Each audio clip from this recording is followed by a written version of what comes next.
So sorry about that. I got kicked off of my own stream because of how it was set up. So I thought I could reconnect, but nope, YouTube wouldn't let me reconnect. So I had to recreate it. Hey Nex, thanks for joining.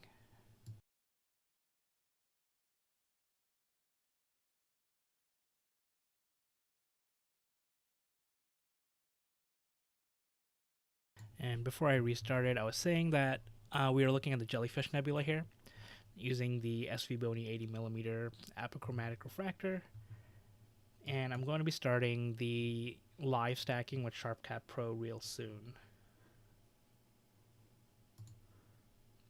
Hey John, good evening. Thank you for joining.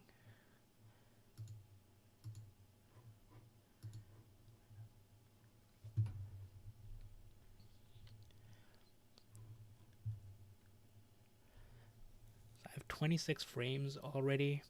These are 5-minute frames each, taken from my Bortle 8 backyard. For a while, this was directly over the lights of Boston, which is a really bright city. So, and let's see, my guiding is still going pretty well.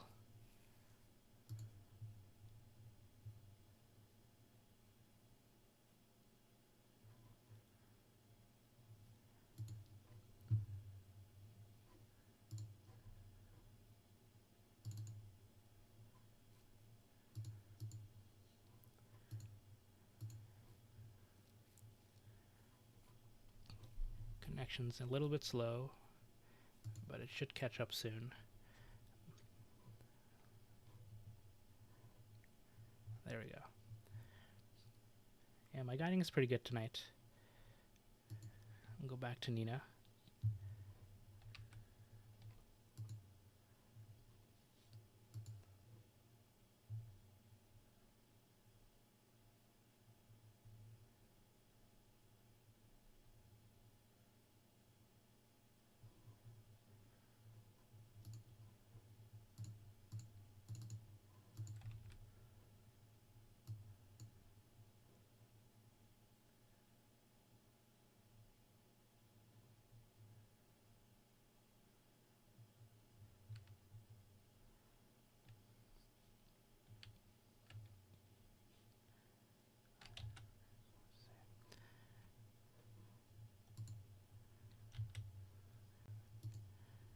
There we go.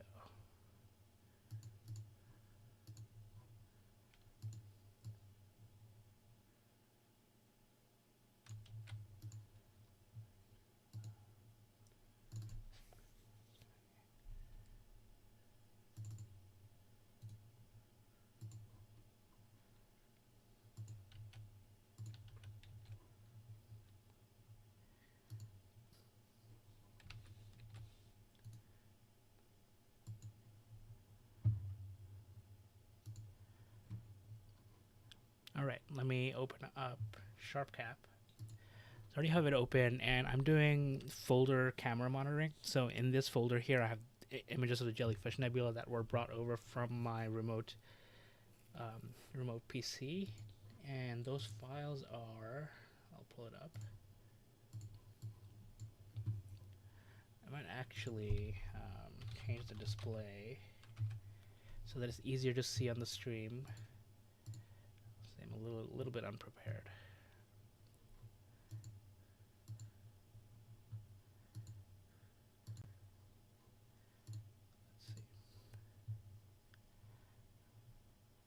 Let's see, that could be better. Yeah, so here, Jellyfish, I have 24 frames here. So we can see that I took 20, whoops, a remote desktop ended, great.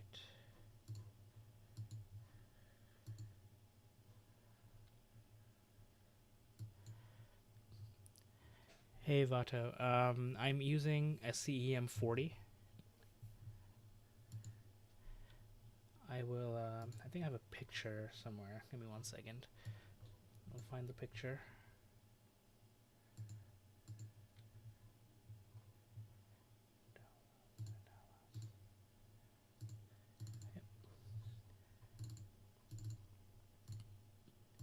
And so this is the setup. So the mount here is a CM40, and I'm testing the SV Bony 550 80 millimeter apochromatic refractor. I've had the CM40 for a while. It's a really great mount.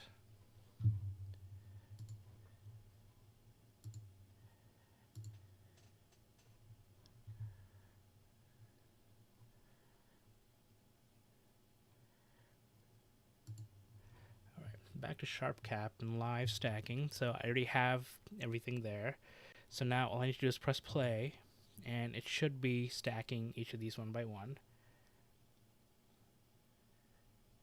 And then we should see things pop up here, but I'll be able to make some changes to the histogram down here to make it look a little bit better. So just waiting for some more stacks to come in. Wow. Okay.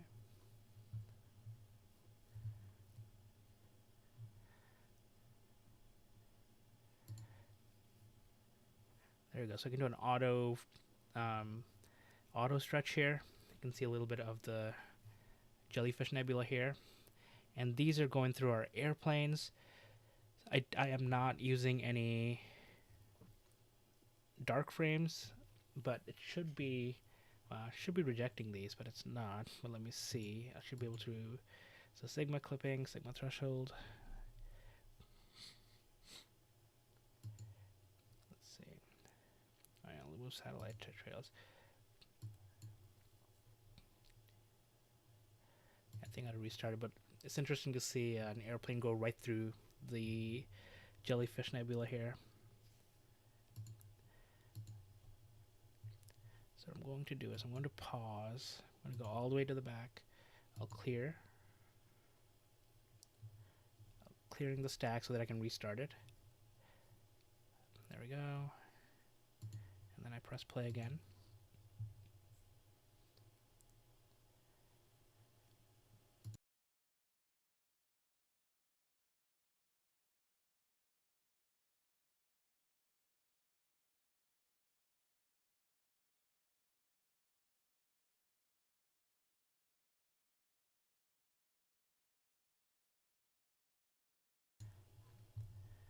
All right.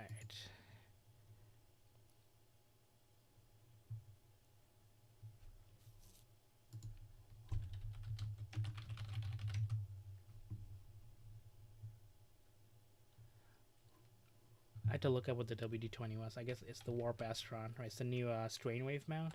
I think the strain wave mounts are probably more versatile nowadays. The CM40 is great, but it requires a counterweight.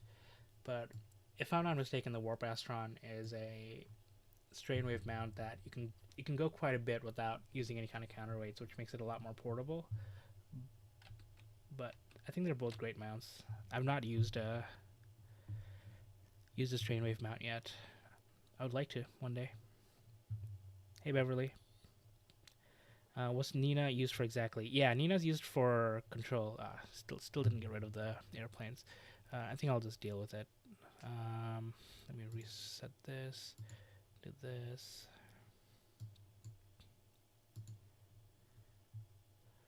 There's lots of nebulosity.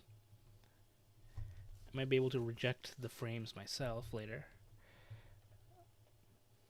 Cool. Yeah, WD-20. If I could, like now, if I could, I would probably go with the WD-20 myself. It weighs what 12 pounds, can do 44 pounds of gear, and the reviews I've seen of it are really great. It's more portable than the CM40 for sure. I got the CM40 before strain wave mounts were really a thing. So next, you asked what is Nina used for? Yes, it is for controlling everything. So if I go to my equipment list, and hey Beverly and hey Sundog, welcome. So you can see my camera is being controlled through this panel here. I don't have a filter wheel, but if I did, this setup doesn't have a focuser, but I do use a focuser with my other setups.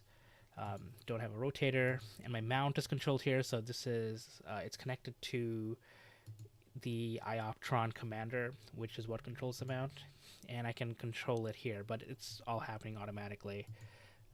Guider connects to PhD2, which is here. I don't have any switches. I don't have any flat panels, weather, dome, or safety monitor. But yeah, this is pretty much it.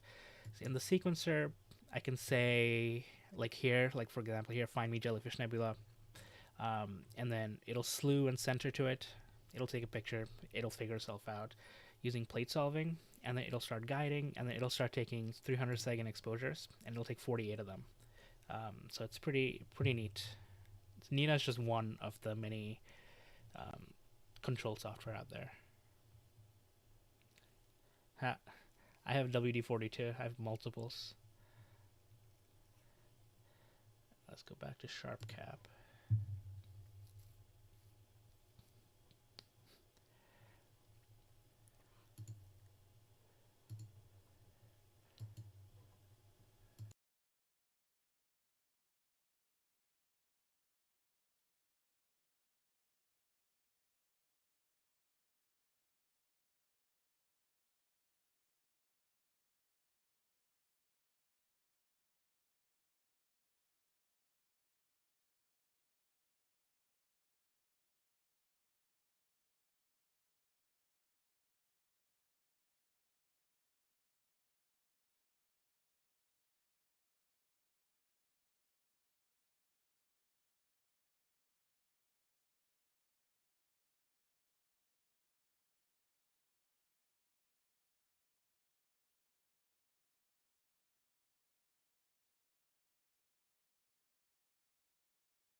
No, I know it was a joke. That's what I was just adding on to it. I do have WD-40. I need some on my chair right now.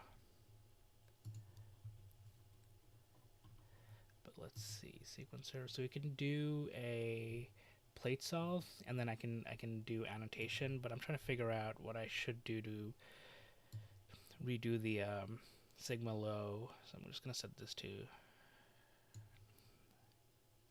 clear. Pause. I'll go back, and then let's restack it. I'm just trying to get rid of the airplanes.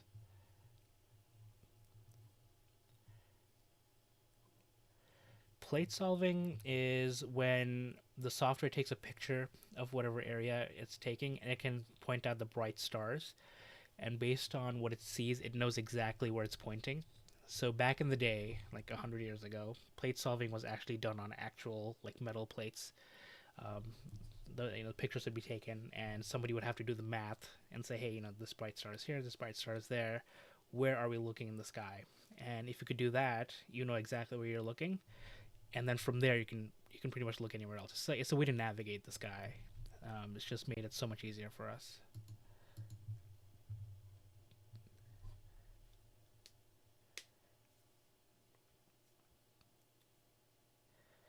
Sorry to hear about your back.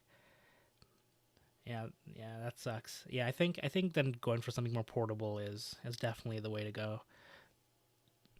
Save yourself the trouble.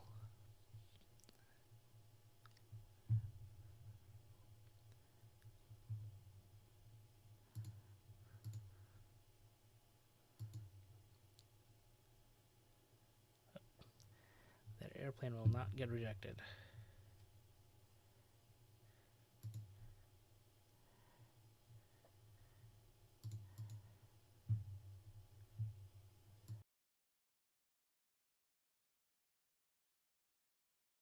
Yeah, I'll switch over from the jellyfish nebula to something else um, in a little bit, and then I can show you exactly how plate solving works because Nina will do it for us. So you'll see exactly how it works. The CM40 is about 17 pounds, I think so. But like I said, you need a counterweight, so you have the counterweight shaft, and then you need the counterweight itself, which is about 12 pounds. That comes with it. Um, so all of that adds up. But yeah, I think you're right about the CM40 being 17 pounds. I haven't really weighed it myself.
Hey Jolark.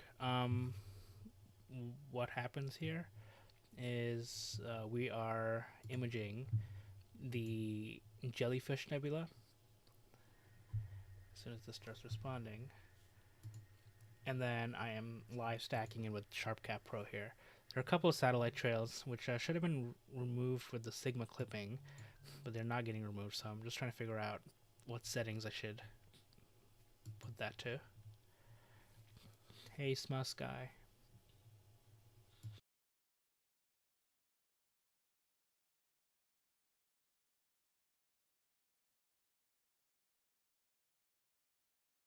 Alright, looks like I'll be switching from the jellyfish to something else because my last frame had a tree. There's always a tree. There's always a tree. Okay, alright. I'll switch back to live stacking and then we'll figure out what we want to image next. So I'll pull up Stellarium and then maybe we can vote on what we want to point to. Not the tree. I know, that dreaded tree. It's like, so the tippy top. I did image it for, 26, 27 times 48, whatever that is. So let's see.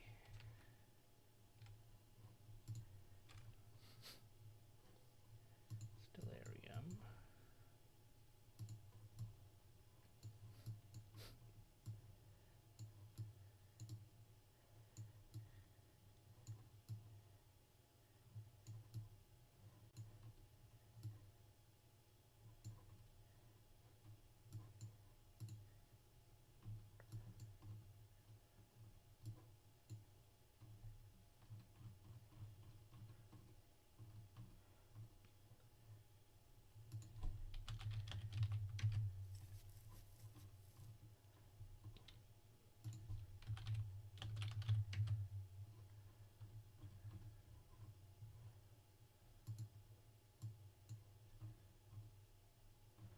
Maybe I can point it to the Leo Quartet.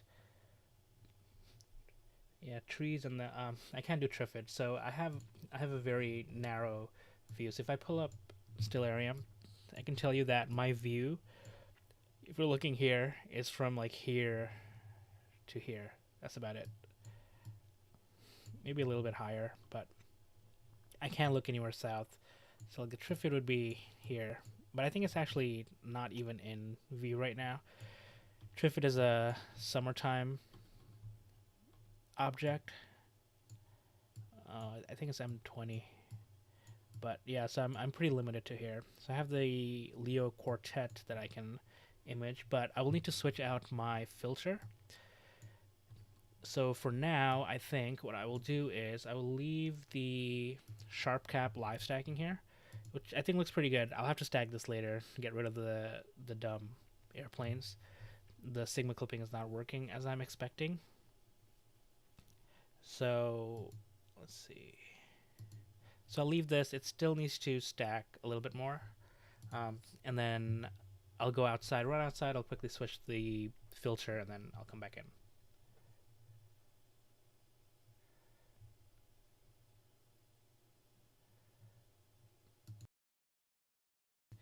My border is 8, and especially when I'm facing east. Like this is pointing right over the city of Boston, which is very bright.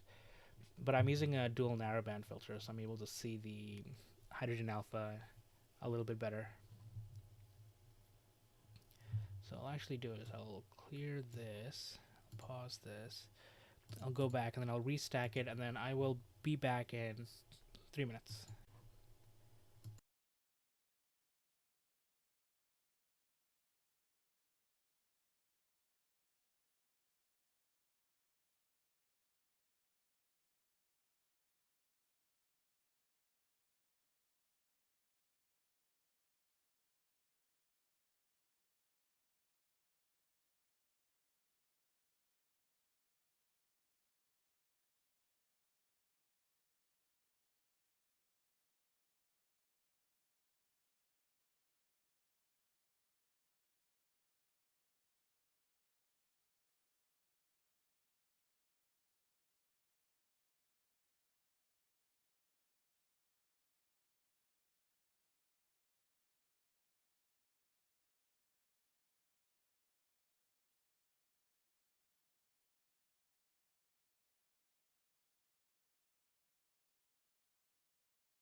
Alright, everything's switched out. So I'm going to go here, stop this.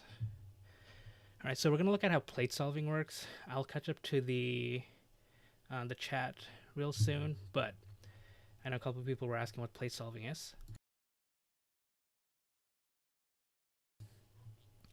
So I'm going to go into framing, and let's see if this has Leo Quartet. Do you have it? Quartet. Now let me get the NGC number.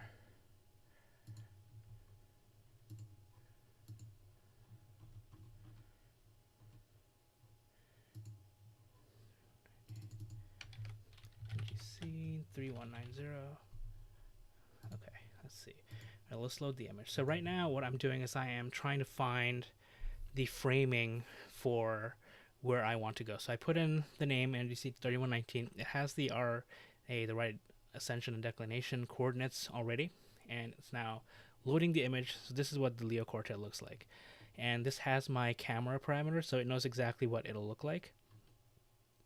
And I'm going to move this over a little bit because there looks to be another galaxy here. And then what I'm going to do is I'm going to click on slew and center, and this is where plate solving will happen. So you'll see that it is, now if you look on the bottom left here, it's saying it's slewing. So it's slewing the mount, the telescope, to these coordinates here. It was pointing somewhere else. So we don't see the actual slewing. So if I had a camera on the telescope, you'll see it moving. And it gives it about 3 seconds to settle, because to get rid of any vibrations. And now it's taking a 10-second exposure. And then once that's done, we'll see it appear in this little window here. Tree, that's not going to work. But anyway, so it took a picture, and it can see some of these stars. And I love that there's an airplane that went by. So it looks like airplanes are going over my house tonight, which is not fun. So I'll stop this. And after it looks at these stars, it knows exactly what it's looking at, and then it'll figure itself out. So I'm just going to close this and find another object. Give me one second. I know there's a couple of questions, but let me just find another object really quickly before we move away.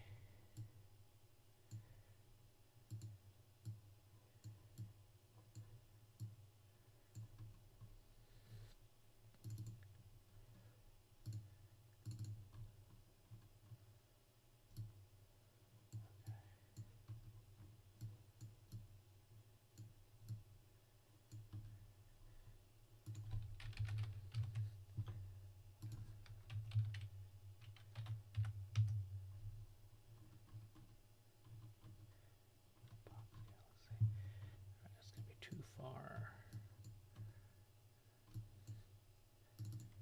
Ooh, so I can do M108. Okay, so M108 is the surfboard galaxy.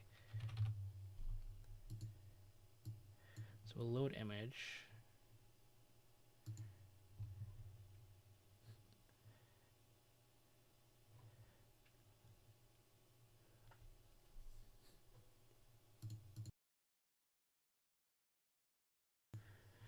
Alright, so this is what the surfboard galaxy looks like. It'll be pretty tiny, but it's okay. I can move it a little bit. I can frame it. And then I'll click on slew and center. So now it's slewing again. So it's going to point to these coordinates. IC 348. Let's see.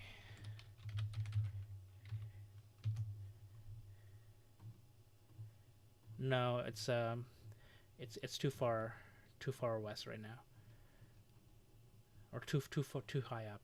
Yeah, I have a really bad area. So it took a 10-second picture, and it's stretching. So there you go. So now that's better. So now we can see some stars in this image. And what the system is doing is it knows what these stars are, where it's pointing, and it's saying that the error distance is 2 arc minutes. So it knows that it needs to move the stars a little bit, and repoint it, and then take another 10-second picture. So this is the plate solving. This is the plate, and it's solving all the stars, so it knows where it is. Stars may be a little bit out of focus. I'll have to see the HFR value soon. Sombrero is it's too far south for me. Sombrero is really hard to get. I've only ever shot it once.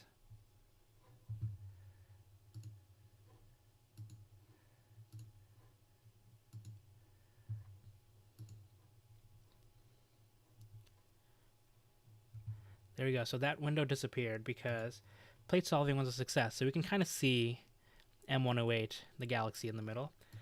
So normally I would do all of that in one go, but I'm just going to add target to sequencer. 120 seconds. I am going to delete this and this. So I have M108. I don't need to recenter. Oops.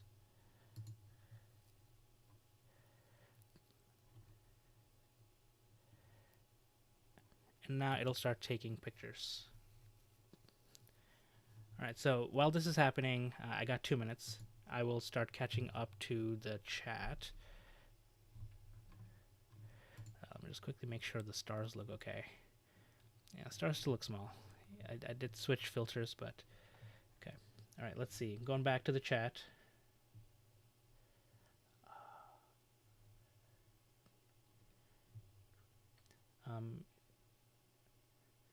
Yeah, too many porch lights for you, Sundog. Yeah, I have a lot of porch lights here too. A lot of driveway lights, which sucks, but what can I do? Yeah, the Trifid is not named after the day of the Trifids. Hey D Diver, I enjoy remote star parties too. I joined Lucomaticos yesterday, and I wished I had clear skies this weekend, and then it paid off. Do I do solar party too? Yeah, I do. So if you look at my my live stream history, I've done a bunch of hydrogen alpha solar imaging live streams as well. I do those like in the spring and fall because the blocking filter on the Lunt doesn't work well when it's too cold, and the contrast just goes away. So I tend not to do those in the wintertime.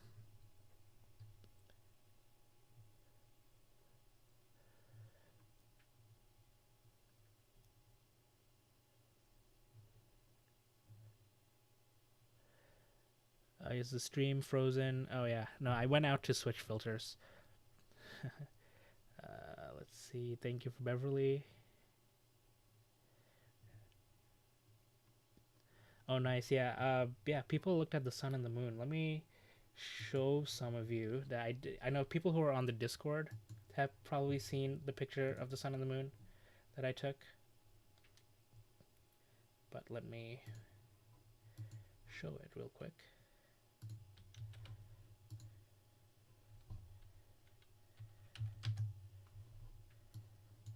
Here's the sun and the moon that I took with a camera. It's a DSLR and a 300mm stock lens. And where's the other one?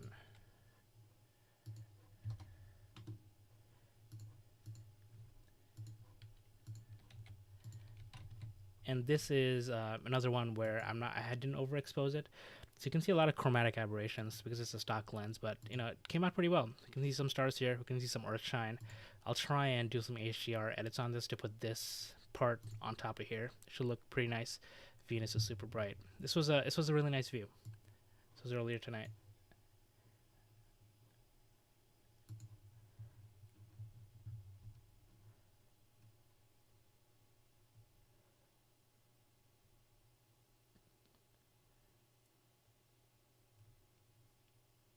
I already answered about IC348. It's not in my view. Hey, David Willis. Whirlpool Galaxy. Whirlpool Galaxy, it'll be a couple hours before it comes up. So I do want to look at that if we last long enough. I will say that I think I caught a cold. I can feel myself going down. So I don't know how long I'll last. At least a couple hours.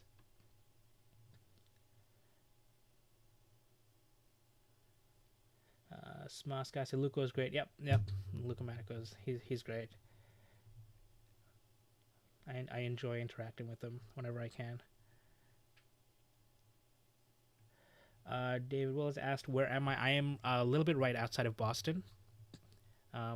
It's a Bortle 8 sky. So now that we actually have an image, let's see if you see more than the one galaxy. So if you look here, there's the Owl Nebula. Do you see it? So we have a galaxy and the nebula. So the Owl Nebula is M93, I think. Oh, come on. Getting a little bit of a slowness. So I'll live stag this, and then it should look a lot better. But we can see galaxy and a nebula. Um, it's been a few years since I've shot the Owl Nebula. It's very bright but very small. Need a bigger telescope, but I'm glad the framing here worked out.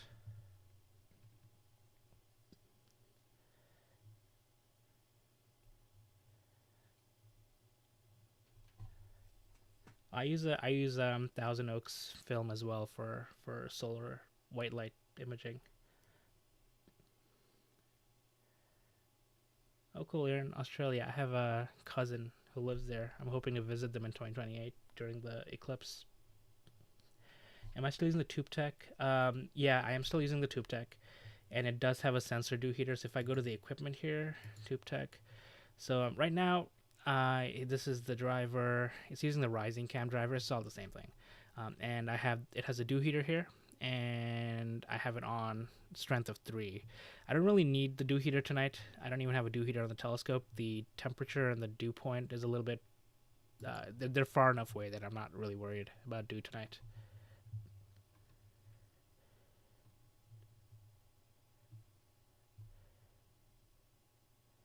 Thanks. Yeah, I'm gonna try and sleep in tomorrow, if I can.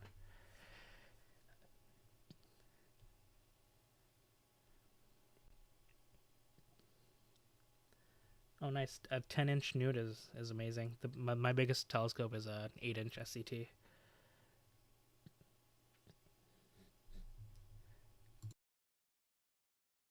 And if everything works out, I'll live stream through that in a couple of weeks. I should do a couple of tests with it first. Hey, Caden. All right, so I think I caught up to everyone's chat. If I didn't answer a question, please ask it again. I'll try and catch up.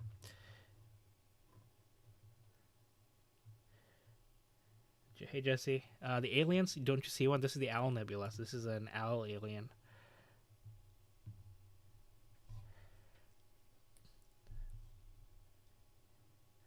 Yeah, vitamin C. I should take some. I have some upstairs. Yeah, thanks, Jesse. Let me show you Sharp Cap as well. Oh yeah, Jellyfish Nebula. Yeah, my stacking algorithm didn't really fix it, but oh well. So this is the Jellyfish Nebula. Looks okay. Yeah, nothing too good. But what I am going to do now is, let's see. I'm going to pull in files from the M108 area, and then we'll stack those.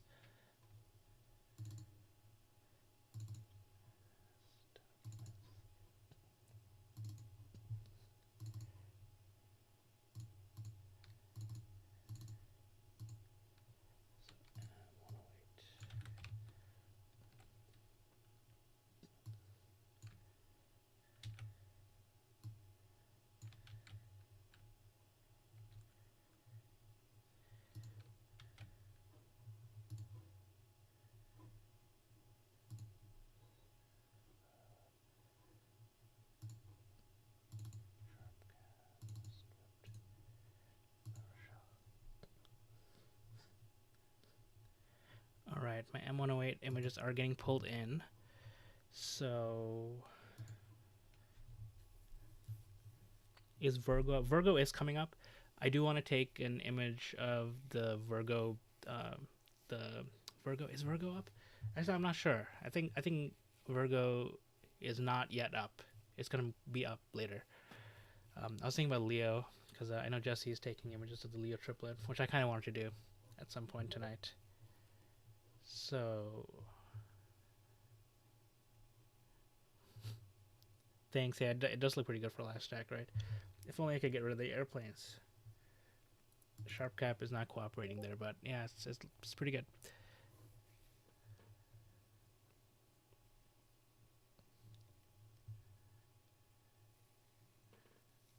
But you got rained out, like in at Starfront.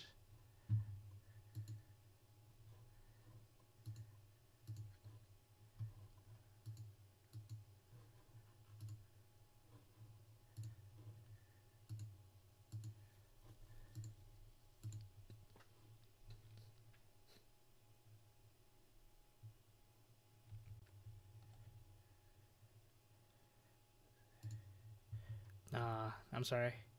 Damn.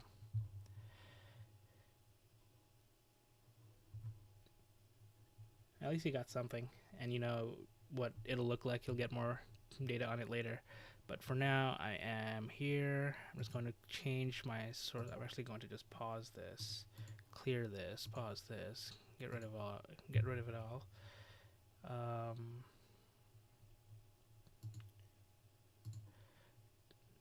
So I'm going to M108 light all of these. Great. So there's 3 images in there, and I am going to do. Woof. I have to reset all of these first. Okay, let's stack these.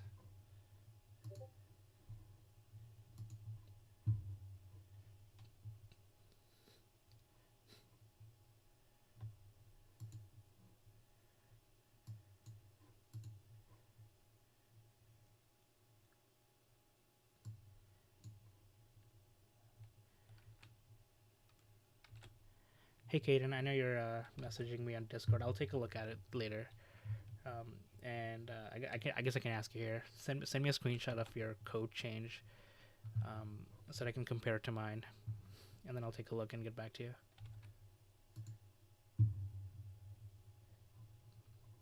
All right, so it's stacked. So let me do some auto stretching here.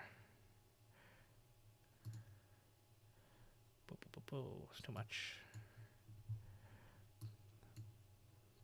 Oh, the Owl Nebula here looks pretty good.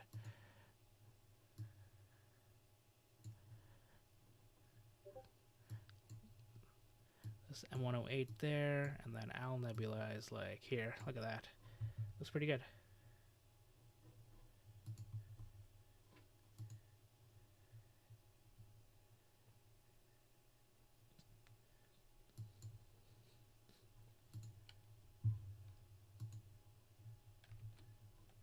Thanks, Kaden. I'll take a look.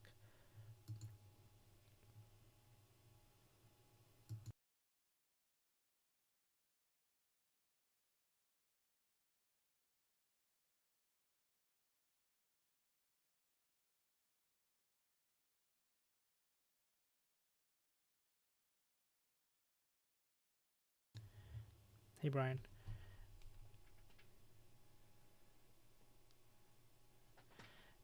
If I were to choose between 2600 MC and a 533 MC with an EAF and a filter tray and one filter, would you choose? What would you choose? Um, am I picking like just the cameras? Because I would definitely pick the 2600. The crop sensor is a lot better. I have the M533 MC Pro. I like it a lot, but the square sensor takes a little bit getting used to, and you don't get as much field of view, so you end up needing to do mosaics to get what you want to get. So for that reason, I would take the crop sensor 2600 and one filter. Um, well, if you're doing broadband, you want an UV IR cut filter at least, and for since it's a MC Pro, for narrowband, there is the for so tonight I use the Optilong L Extreme, which I've had for a few years. It works really well, but there is another one called the IDAS NBZ, which actually works a little bit better because you don't have halos around bright stars. Let me write that in the chat really quickly. Then I just said a whole bunch of stuff.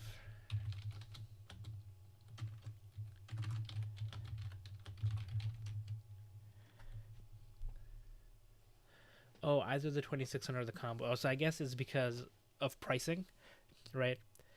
Um, that would probably change my answer. I like the 2600, but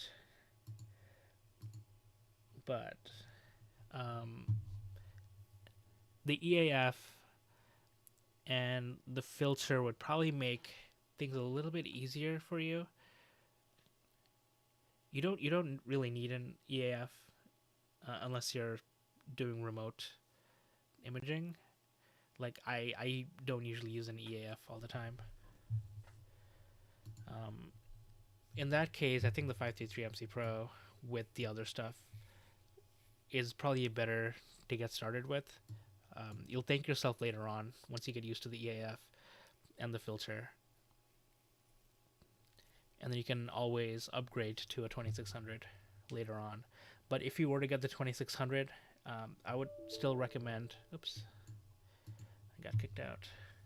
I would still recommend getting like a UV IR cut filter. Hope that answers your question. I don't know if I just confused you more. Ooh, there we go.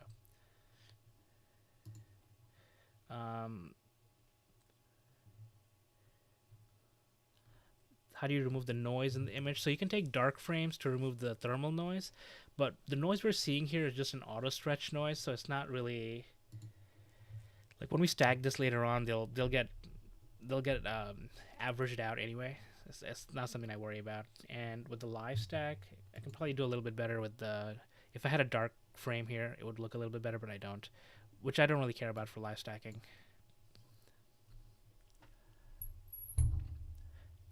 What are my spikes in PhD 2? Oh, these things. These are just like it's making adjustments to like the RA or declination. So like the blue spike here, it's just saying that you see it's like half an arc minute uh, change that it's doing. This is just another way of it showing that it made a change over here. This isn't actually saying that it's made a 2-degree change. It's just it's just an indicator. SVB only has a great galaxy filter. I did hear about that. Yeah, I'm using their UV IR cut filter. I want to check out their galaxy filter at some point, since galaxy season is coming up, or we are, in galaxy season now. I would like to try it out. Welcome back, Beverly. So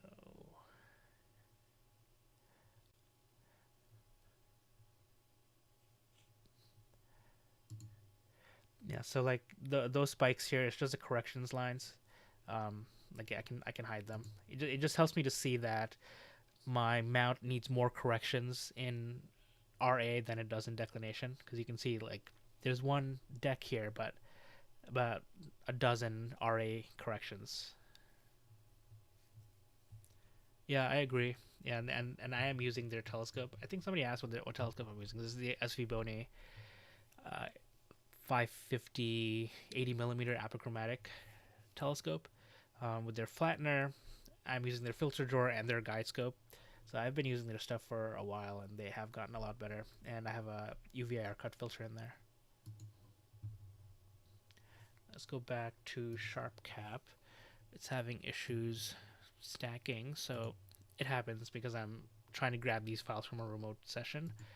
So I'll clear, I'll click play, so it'll just get them again.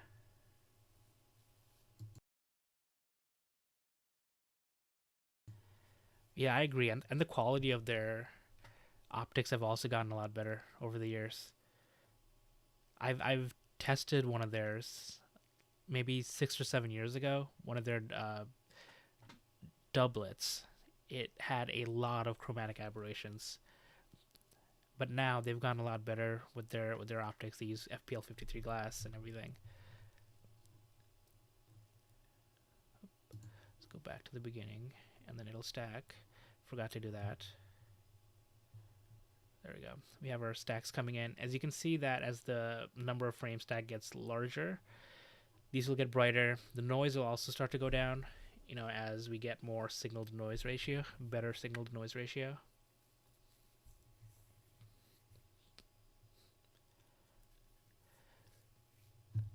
Yeah, for the price point is great too. I'm testing the scope, so I have to send this back. They're passing this around to YouTubers, so I'll have a video on this real soon.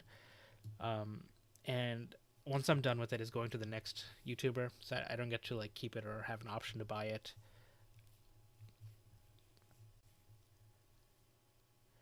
Ooh, the ASCAR 71F. Yeah, you need to check out some of my older videos. I think I was the first person to get my hands on an ASCAR 71F. Working with Sharp Star Optics was my first like collaboration with an actual company. So I love the 71F.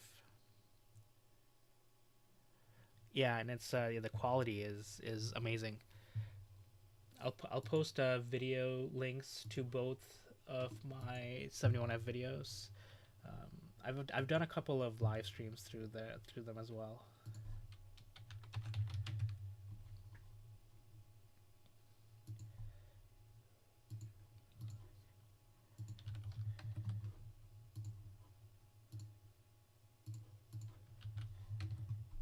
There we go. So I posted one that's a review of the 71F, and the other one is a review of the reducer that you can buy for the 71F. I love it. It's my my main scope nowadays. The only reason I'm not using it tonight is because I have to test this for SV Bony before I have to send it back. And a few of you who joined the live stream last week saw there was that giant speck of dust that kind of ruined things. So it's a lot better tonight. I did use the blower. You're welcome. So we have 8 sessions, 8 frames. Yeah, sometimes it doesn't stack.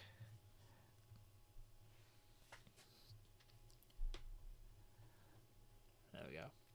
So I can do plate solve. There you go. So and then we can do where's the annotation? Deep sky image annotation. Look at that. So this is a fairly new-ish feature of SharpCap.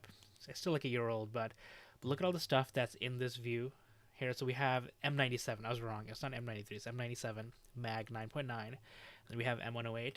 We have a really bright star here, and then we have another galaxy here that I would not have known unless I used this. Pretty cool. Looks like there's also some other galaxies, so I can zoom out. So fit height. Ooh, there's another galaxy here. Pretty nice.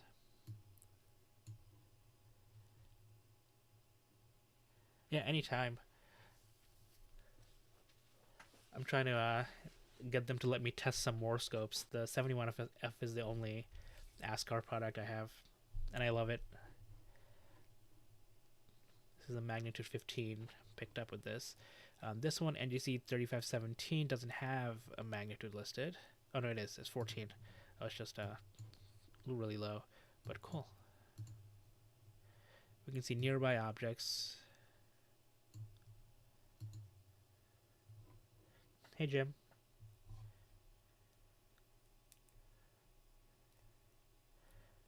Yeah, no worries. I understand. I'm busy too. Like it's and especially in the new year. But I'm really glad to see you again.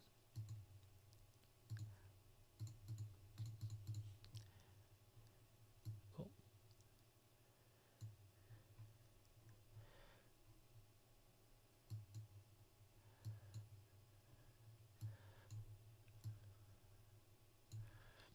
So this is pretty nice, and I can mess with the histogram a little bit more to make things look a little bit better.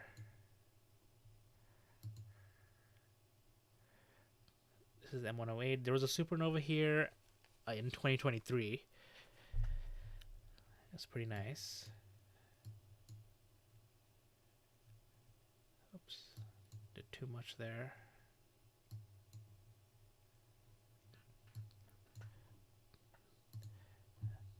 Yeah, I'll just stick with auto. Auto is fine.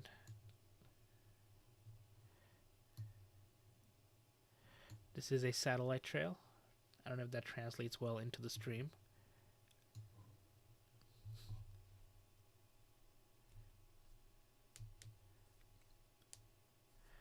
Oh, nice. Yeah, AM5N. I do want to try out a strain wave mount at some point.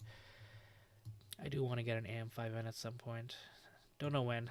Everything is so expensive, and with the toddler, it's hard justifying spending so much money on a hobby.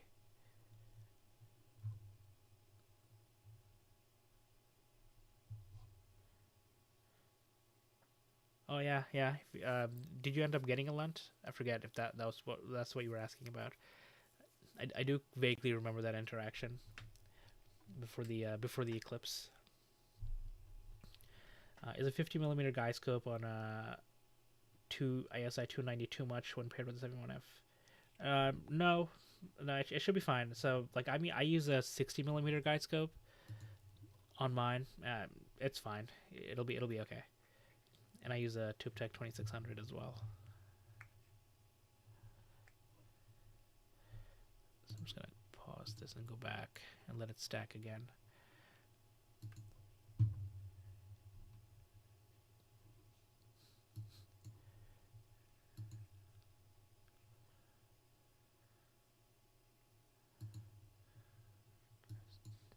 Nice. It still kept the plate solving.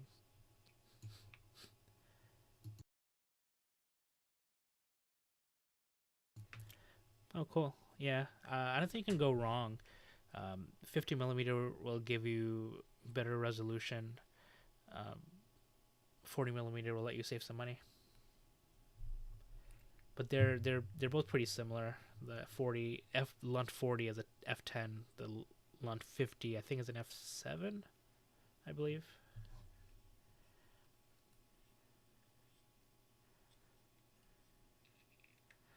No, chromatic aberrations isn't going to be an issue. Like for example, let me show you my guiding here. If I go to PhD 2, so if you look carefully, I'm not even in focus. So when it comes to guiding, you really don't. You need to care not as much about this as your regular setup. This is not even a doublet. This is like a full-on super achromat. Um, it's not in focus, and I'm getting really good guiding numbers here. So if you look at my numbers here, it's actually a lot better than I was expecting. So you don't have to worry too much about guiding. As long as you have, as long as you can see something through it, you're okay. Chromatic aberrations don't matter. Being in perfect focus doesn't matter. Actually, it's even. I sometimes I think it's actually better to not be in perfect focus, because then it has an easier time finding stars to track on. So, and if you look at the name of my PhD2 config, I'm using the OAG 71F reducer settings here, but it really doesn't matter. PhD2 is more flexible. Yeah, no problem. Like if you're when you're just starting out, like I've been there. I've thought about stuff like that too. It's always good to have someone to ask. So if you have more questions, feel free to join our Discord if you haven't already. And I think some people here can attest that I am pretty active there. I try to answer every question whenever I can.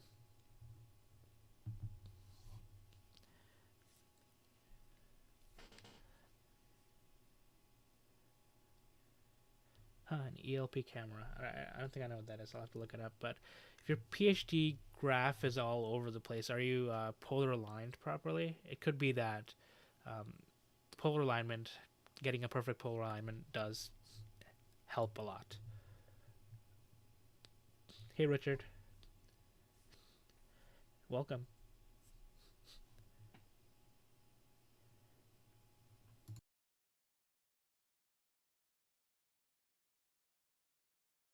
That's a new error. Okay. Data encryption error.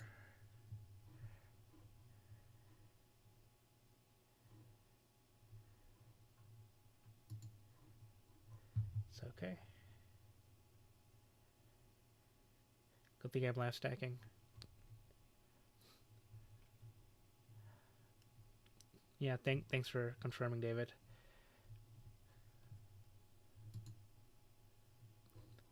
There we go, we're back.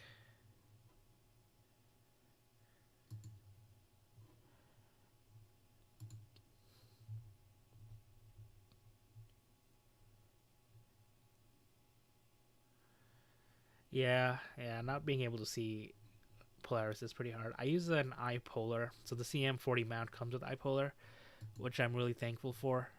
Um, and yeah, it helps me get polar alignment even most nights, even if I can't see Polaris. If I can see just some part of the northern sky, it lets me polar aligned, which is really nice.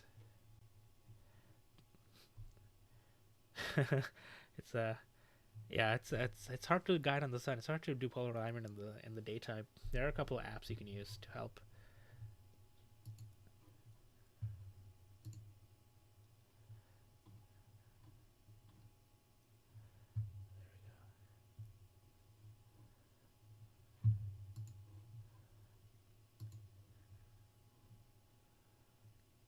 would say Owl Nebula is looking pretty good.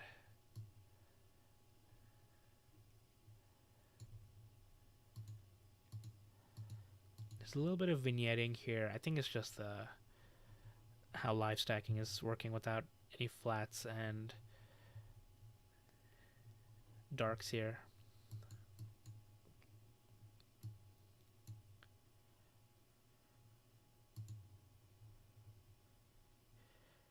Helix Nebula is it up? I'm not sure. If it is, it's not visible for me anyway. On the menu tonight, so we're looking at M108 and M97 here. So I can pull up the annotation. We have a couple other galaxies around the area. Earlier we were looking at the Jellyfish Nebula, which looked really good. And then I think after this, if timing works out, I would like to look at the Leo triplet. It might be a while before it's in a good place. And if I last long enough, we'll look at M51 later on. Yeah, M91 is looking really nice. It's visible for me, but for some reason I rarely image it. It's a nice narrowband object, but it's so bright it's visible without narrowband filters. Probably because it's a planetary nebula, not an emission nebula.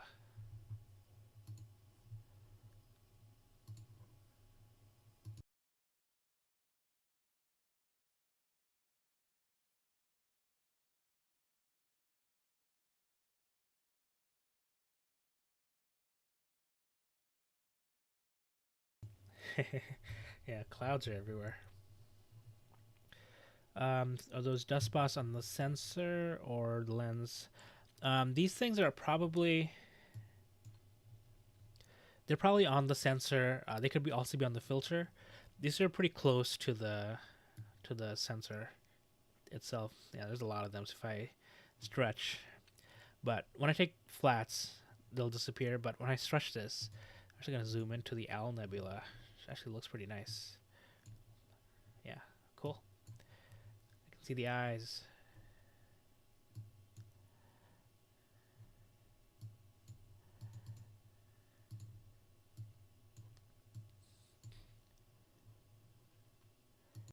Yeah, the dust spots are a lot better than it was last time.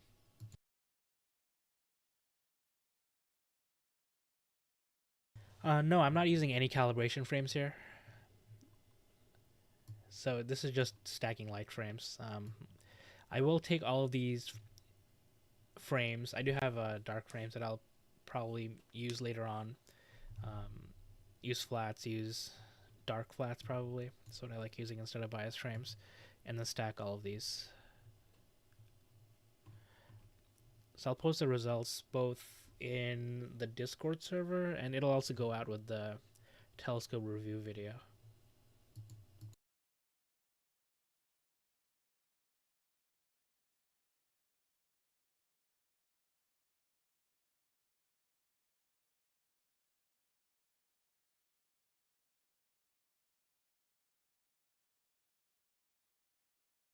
So far, my thoughts on the telescope. It's really nice. It's a good, cheap apochromatic telescope. It's like $550. Only thing is that it doesn't come with a rotator by default. Something you have to buy, but it doesn't cost that much money.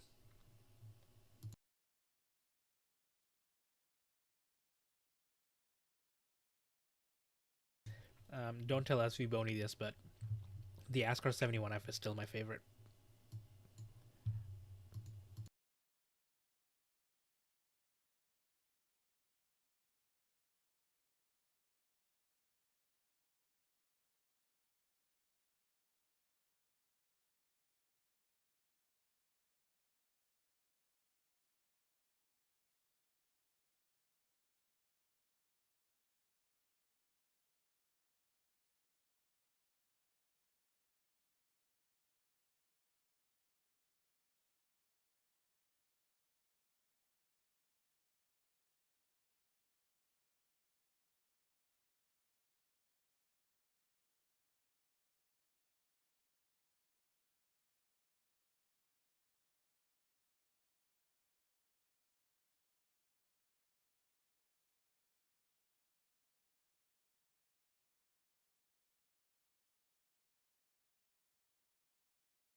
Oh, cool. Yeah, Jim with the 71F. How do you like it? Where is the scope set up? It's in my backyard, um, next to my neighbor's hot tub, right outside of Boston. SV Boney, will they? I don't think they have any mounts. It would be nice for them to come out with a strain wave mount because I know it would be cheapish. They did send me an alt as mount to test that I need to take out at some point, but I hope they make one. I would love to try it.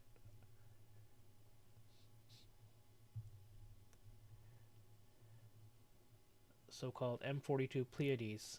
You mean M45 Pleiades? M42 is Orion. Hey Chris, welcome.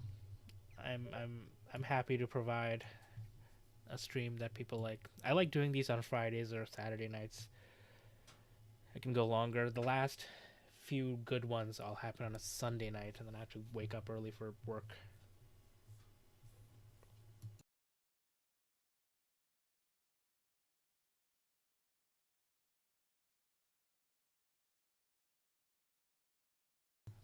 Who is where, David?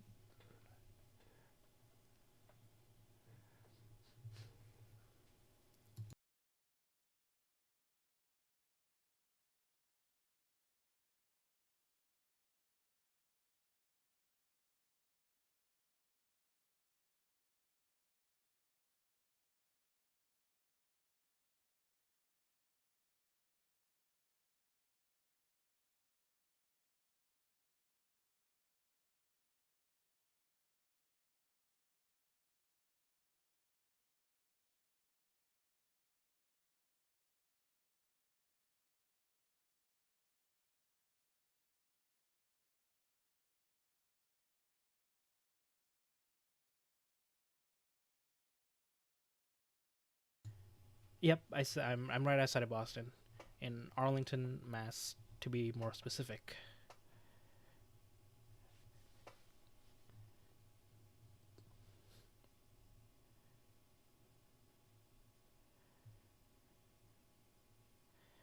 Yeah, I agree. The Astro community is amazing, and if anyone here hasn't joined our Discord, I'll post the link in the chat. Join us. We have a lot of great people there, and I try my best to be as helpful as possible.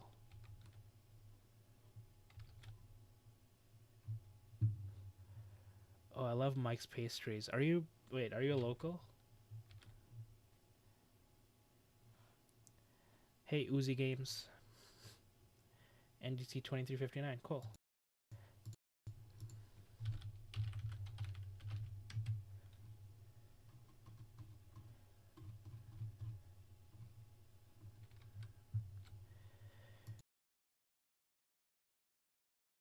That nebula is one I wish I had access to from my house. I don't. I need to go somewhere else to image it. But Thor's helmet is always it's always eluded me.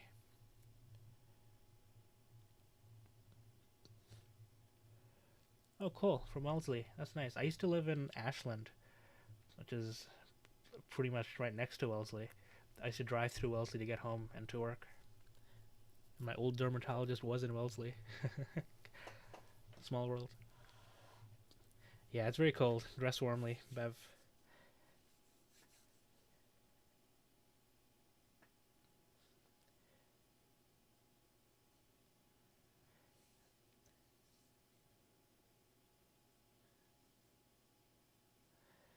Oh, yeah, I know how you feel about the withdrawals. When my son was born, I didn't do any astro for I think 6 or 7 months. I was going stir crazy. I was asking around astronomer friends for their data so that I could process them whenever I could.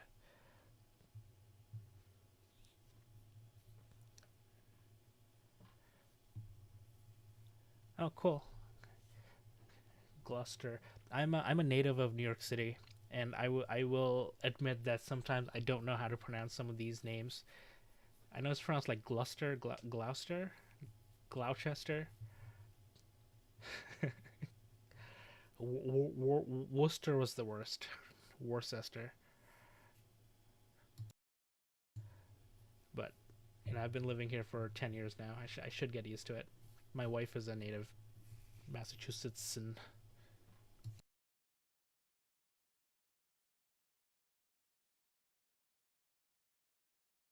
oh yeah, yeah. I was yeah like even when I was setting up at like 6 p.m., it was cold enough for my fingers to hurt. Mostly because I was outside with the handheld camera trying to take pictures of the moon. I know most of you have seen it, but I'll put it up here. Since we had the moon and Venus right next to each other earlier, a couple of stars, and here's a non overexposed image. I did take some pictures through the SV Boney telescope, so I'll post those later. Those are FITS files, not as easy to see, and they're gone from the history, the imaging history, I think. Yep, they're gone from the history.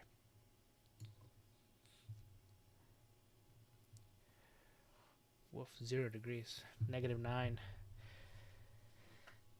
That's rough. Can Alexa pronounce? I guess it can. I know Google Maps can because the first time I drove here, driving through Worcester. Oh hey Toygar, yeah, that makes sense now. I knew you were from Wellesley. Yep, fellow at Mobber.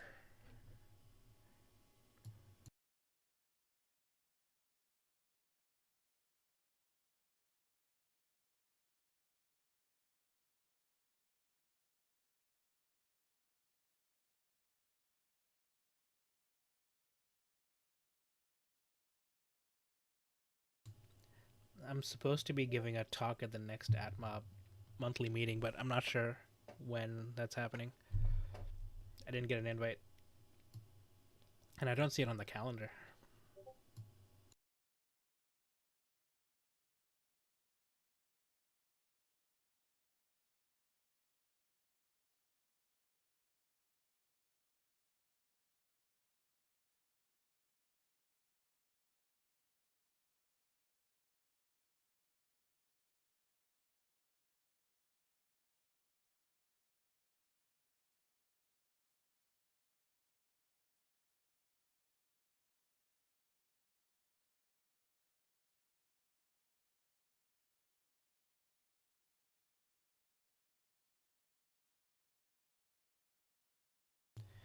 Hey Jeff. Oh yeah, it's rough out there. Yeah, I feel like people who live near lakes are having a worse time in the wintertime. I think Beverly can commiserate.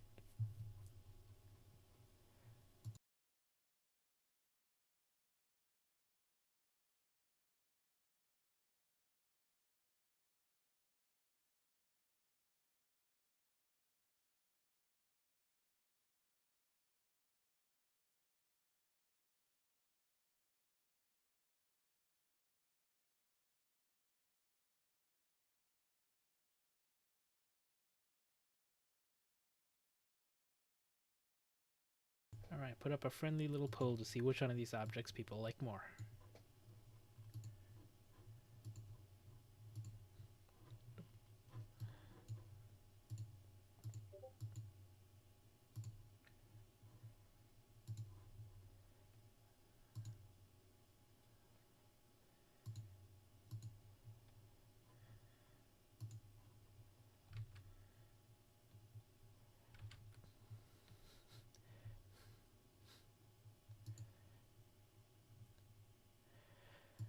Are there any directions I cannot capture at all? Let me show you. It's easier to show you what I can capture. So if I look up Stellarium here, so my view, if we're looking at from my backyard like this, I can see from here like this is what I can see. I think if I can draw a circle. Actually, you know what I can do? I can do this. Hold on. Okay.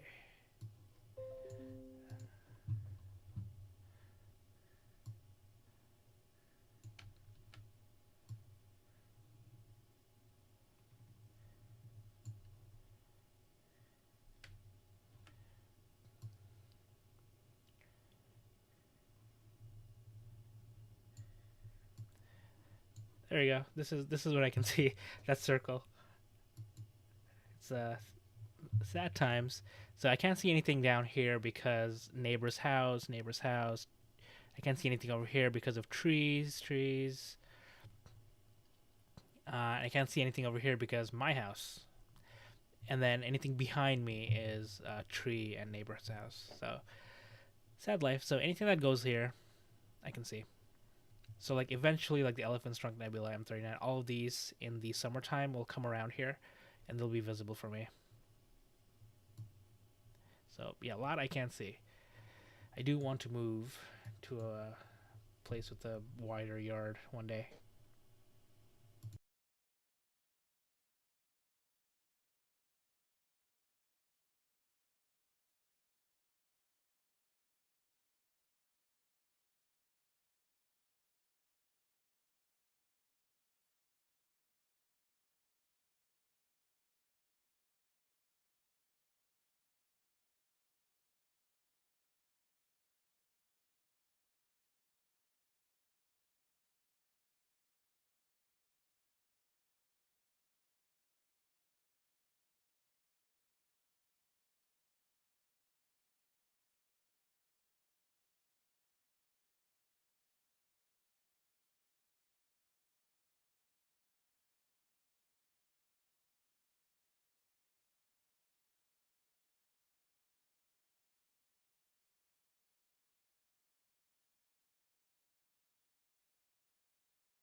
Just putting up the annotations for a little bit just so people can see what we're looking at.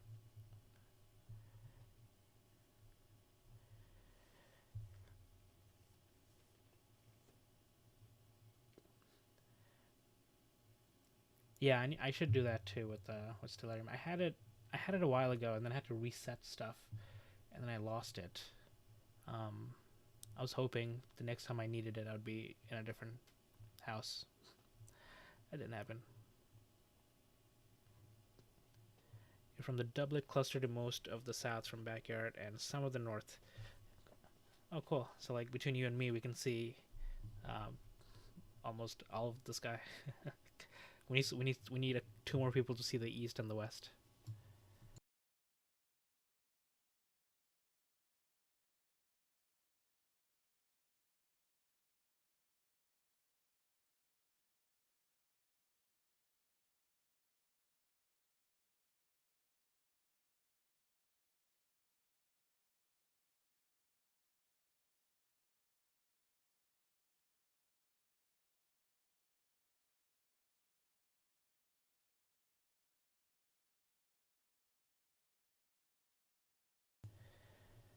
Hey, Aislinn, what equipment am I using? I have a picture. I have a picture for you. Where is it? Here it is. So I'm using the SV Bony 550 80 millimeter apochromatic refractor. I'm testing this for SV Bony, so this is going back at some point soon. I'm using a 1x flattener, SV Bony filter drawer. There's a UV IR cut filter in there, and a TubeTech 2600C color camera. And the guide cam is an SV Bony 60 millimeter with a QHY 178M mini guide cam and on a CEM 40 mount. And it's all being controlled by Nina that we can see here. So there's a mini PC sitting outside next to the telescope. But like everything from here to here is what's going back to SV Bony or to the next person who needs to test this.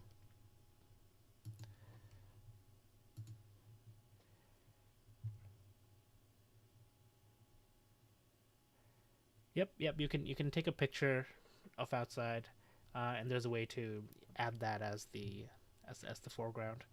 It's really nice. I should do it. I've just been lazy. What is a flattener and why is it important? Ooh, good question. So, refractors by default have a curved lens. So when we see stars coming through it, the center looks fine, the stars look fine, they look round. But as you get to the outer edges, stars start to look elongated as if they're pointing down. It's like looking through like a concave lens or something, like a magnifying glass. And what a flattener is just a piece of glass at the end that corrects for that. So if stars are going elongated, going like down and right, the flattener will make it go up and left, and it'll look like a star again. So it'll look like a dot again. I may have some images of um, stars without using a flattener. Let me see if I can find one.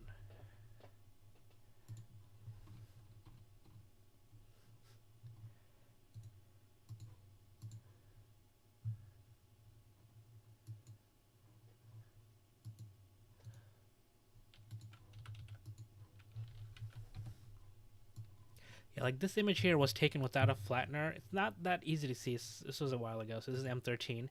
But like if you look at the stars and the corners here, you'll see that they're kind of pointing inwards. They're not round, right? Unlike the stars in the center, they're all very round. But stars at the edges, I was not using a flattener, so they start getting elongated. They start looking egg-shaped, and the flattener just corrects for that.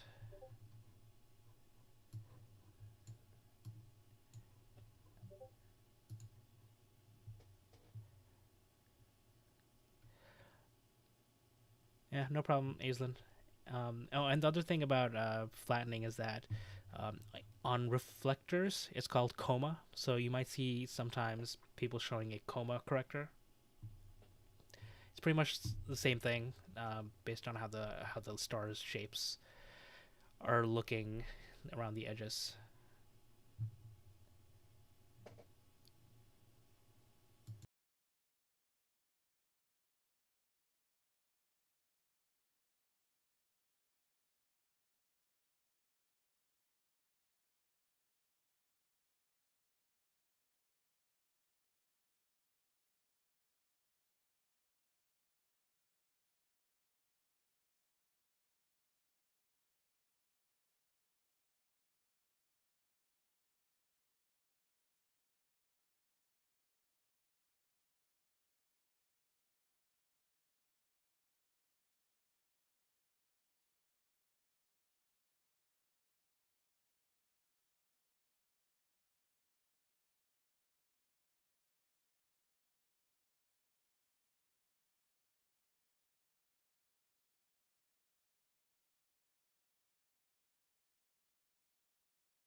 Looks like the Owl Nebula is the favorite.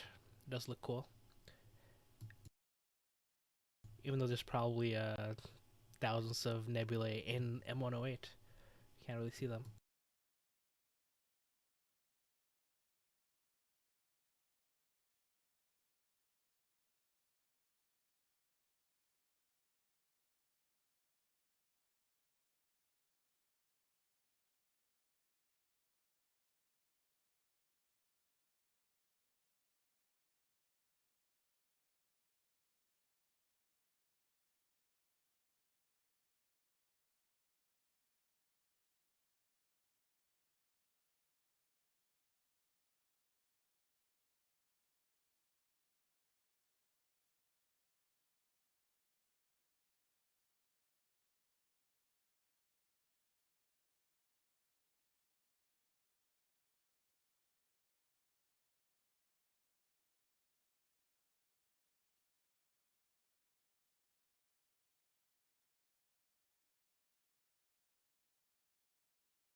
So right now I'm looking at Stellarium to see what we can look at after this.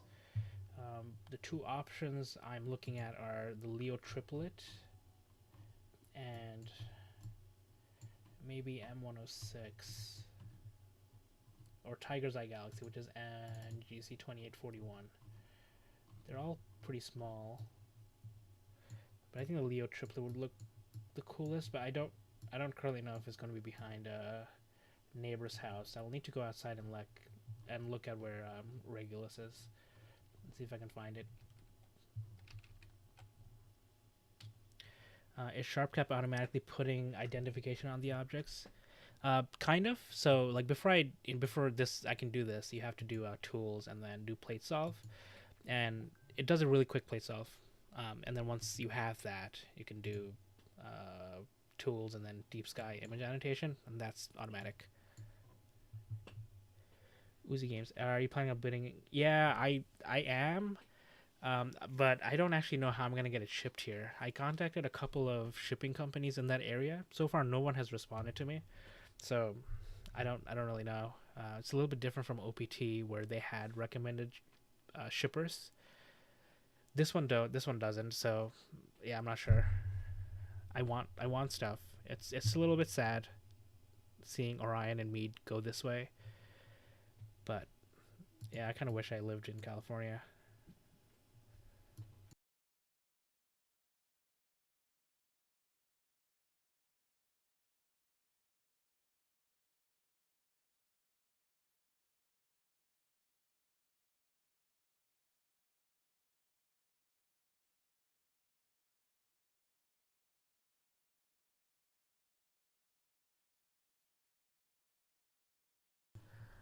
Yeah, I only use SharpCap for live stacking like this. Um, I'll use it for image sensor analysis. Otherwise, it's been a long time since I've used it for like actually imaging and tracking stuff. It still works really well for that.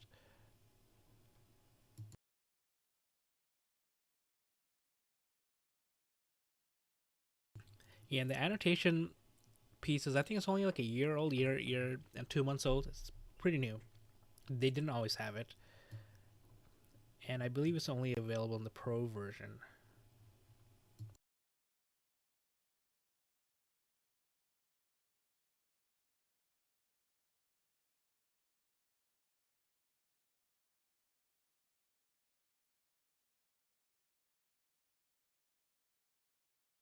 And I did notice it stopped stacking because it hasn't been able to pull in all the stuff. So just clear the stack. I'll just redo it.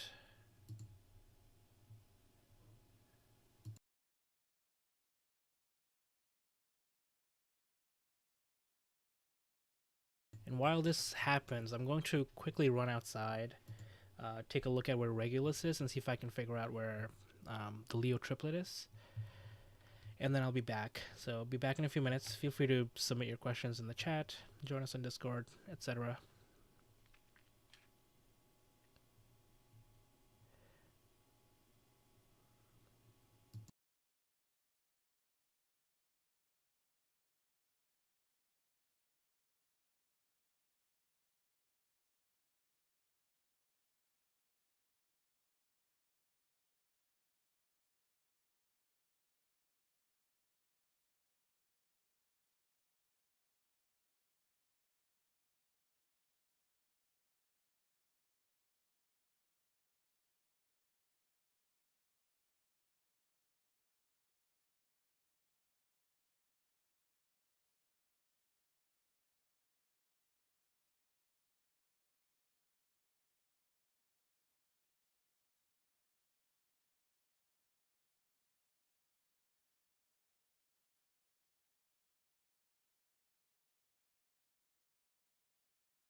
Well, the best time of year is all the time. Because we have different objects, right? In the summertime, we have like cygnus and stuff in the sky, so lots of nebulae, and then in the wintertime, we have lots of galaxies. But I just stepped outside and saw that the Leo triplet is probably in a good spot right now, so I think I'll switch over to it for a little while.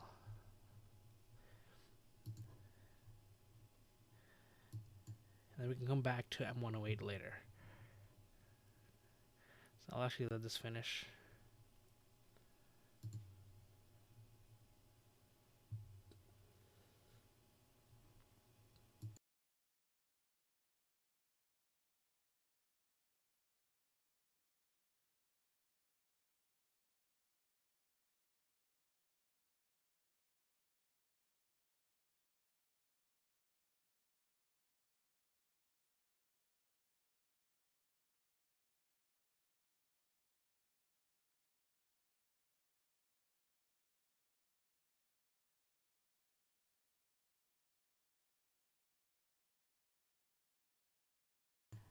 Yep, and after galaxy season, we'll have nebula season.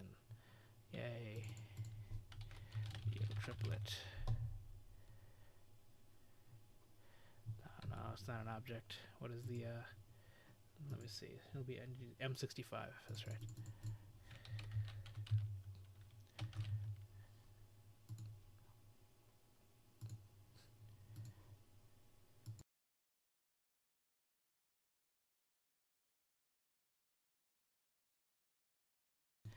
Yeah, and planet season rotates depending on what year it is and what's in the sky.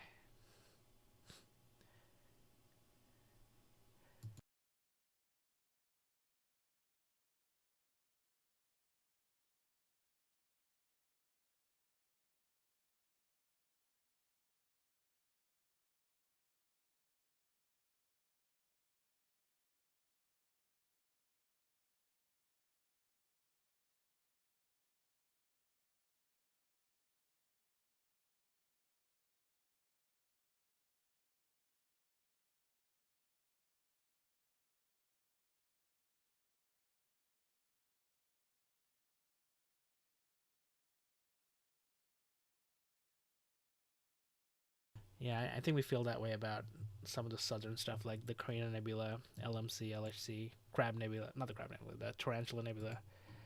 Come on.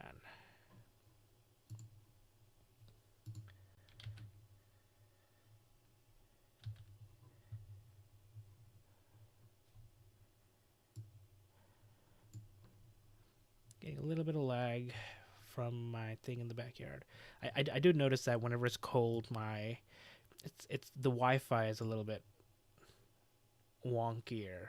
Okay, so let's see. So I got that. Target sequence 60.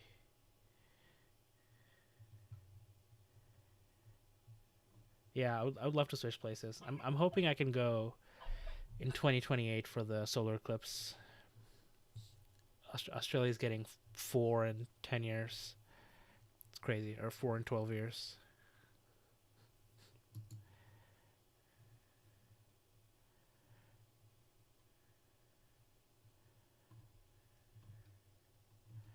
Okay.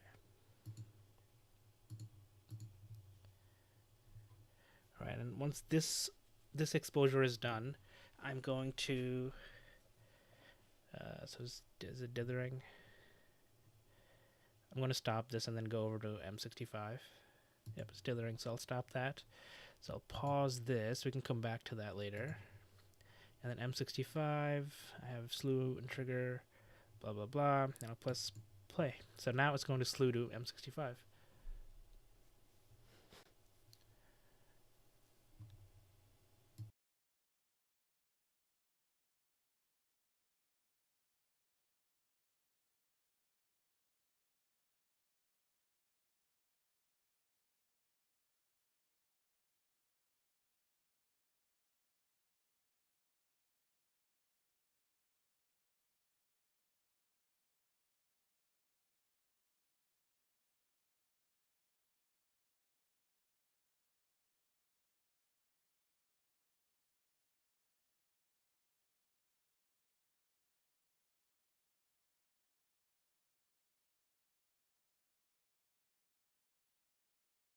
Ah, damn. I thought it was over the tree. Miscalculated. But the Leo triplet is right there. Alright, so we'll switch to something else for a little while.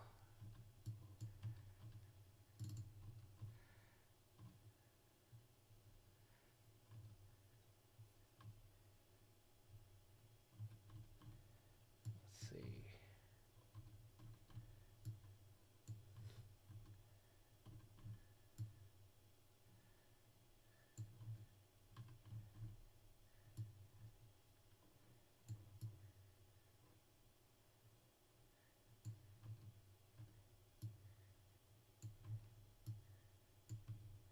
Maybe I can do M105 instead. Let's stop this. And then let's look at framing. I'm just looking at, it's like M105, M96. This is in the east. I think this is in view as well. Only problem is, okay. All right, let's see. M105.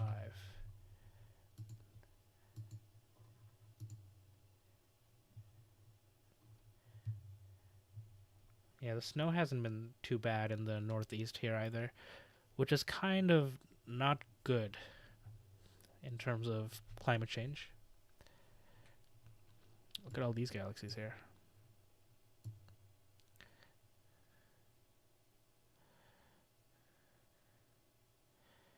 Okay, cool. Let's see if I can do this.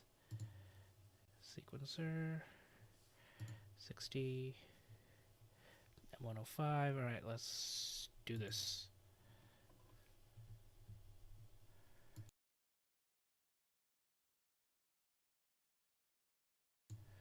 Well, that's cool, Jim. We had some tree people come here, and I asked them to take out a branch in the east so that I could see Orion, um, and they couldn't get to it.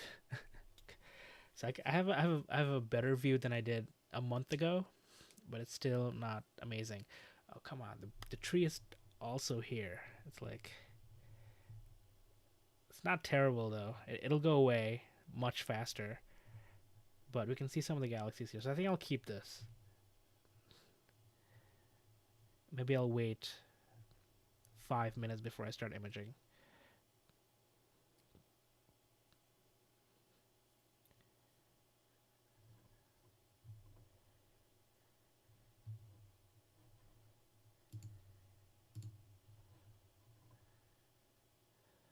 Let it start guiding.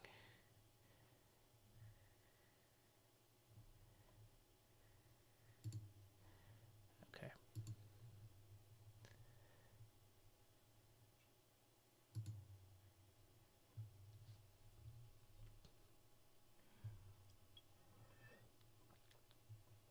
Okay, it's taking its first image. We have a bunch of galaxies here, so we'll see what they look like. And in the meantime, I'll finish up my Owl Nebula and M108 for now. So I can go to the script.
Alright, so I'm just gonna clear this and then go back and restack these.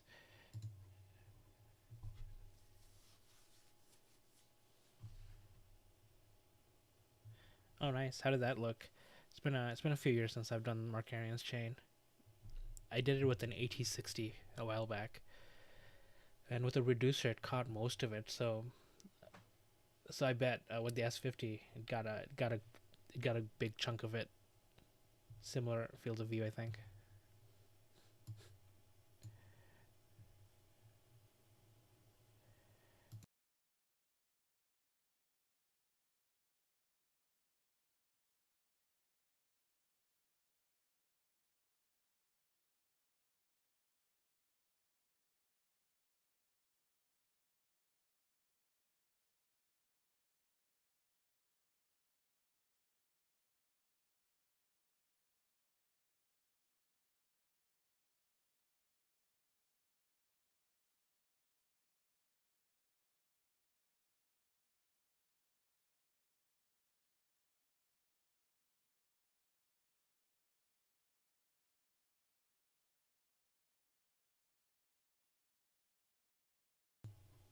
Cool.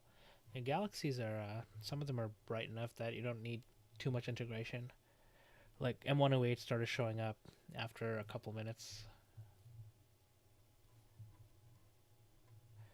So still stacking. I got 33 M108 frames for now.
Yeah, Orion is really fun. Orion, I like seeing Orion visually. I think it's the first nebula that I've seen with my eyes. M27, which is a dumbbell nebula, and M54, I think, which is a ring nebula, are also really good to look at visually.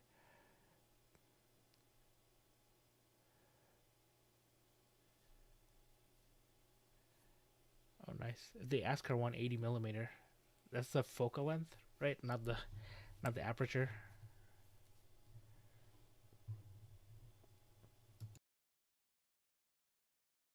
And here is the final live stacked image of the Owl Nebula and Surfboard Galaxy. I think it looks pretty good. The galaxy looks really nice. Lots of noise here that probably could have been taken away with some dark frames, but oh well. Owl Nebula looks really nice. And then here we have another galaxy. I think it was over there. But cool. This was a good one.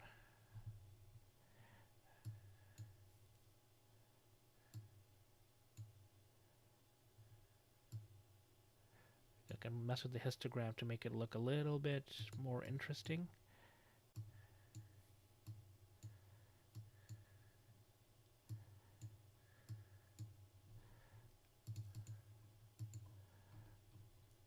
Yeah, it's interesting seeing the colors of the galaxies too.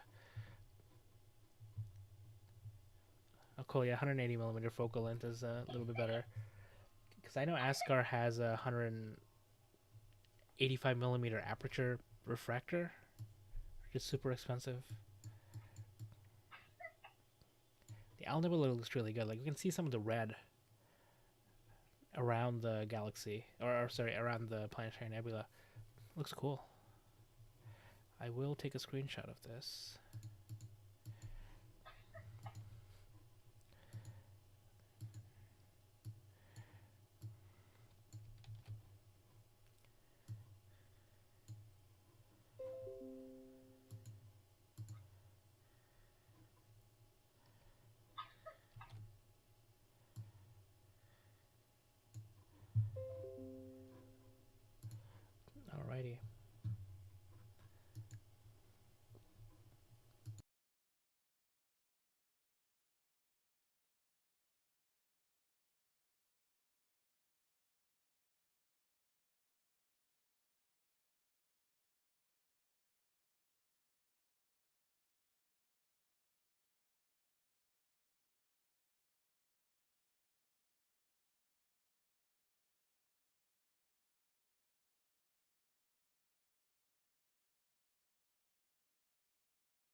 Hey David, no worry. My name is Nas.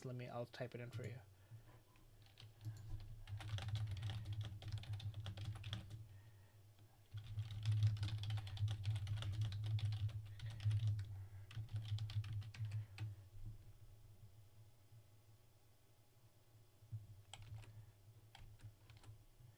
Oh, good luck, Beverly. Stay warm.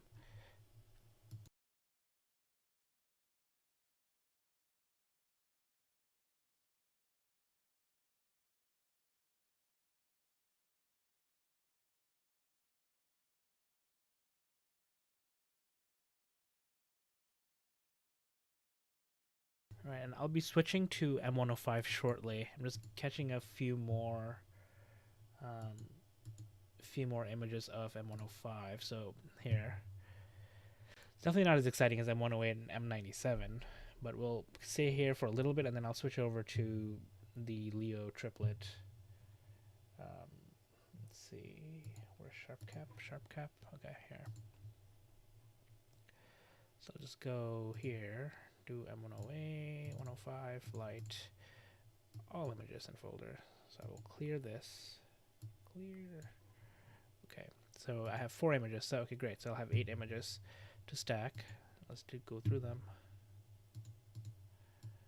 Fit, height.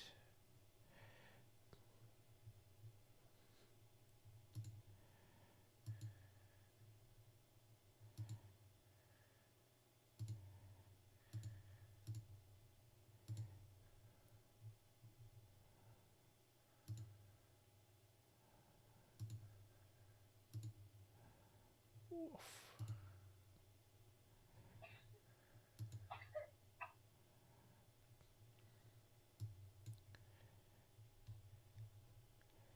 And then I can do, I wonder if this will work. This one. Nah, that's still the wrong one. So I'll do plate solve. And then now I can do deep sky annotation. And we can see, look at all these galaxies. Whoa. We have IC 0648, NGC 3412, IC 643, NGC 3379. It's not even getting these two. Don't know why. Big Star, M96, NGC 3368, and M95. So many galaxies in one view. Cool. If you look at the framing, it's going to be slow. Okay, cool.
I think you're right, Jim. There are probably a bunch of supermassive black holes in this image. If only I could zoom in.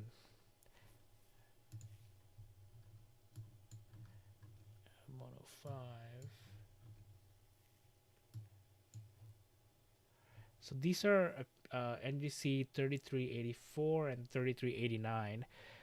So it looks like the plate solving did not pick that up.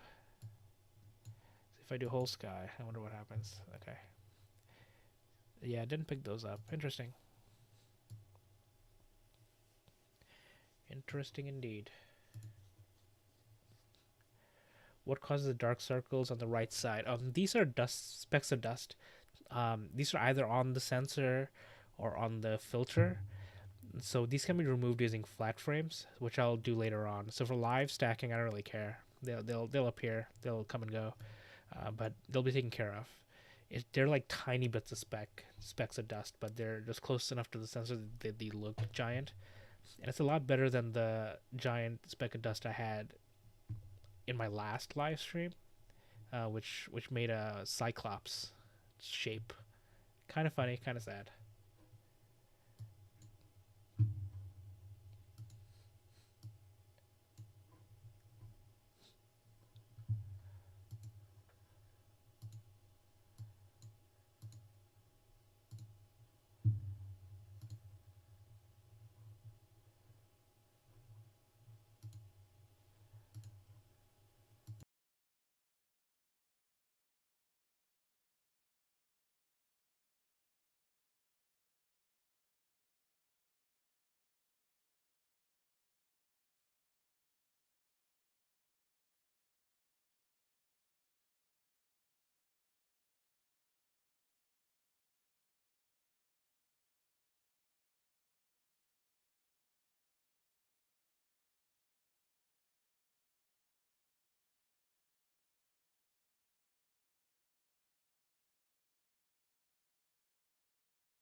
Is that a normal issue people have with sensors? Yeah, you take these things outside, you take them out inside.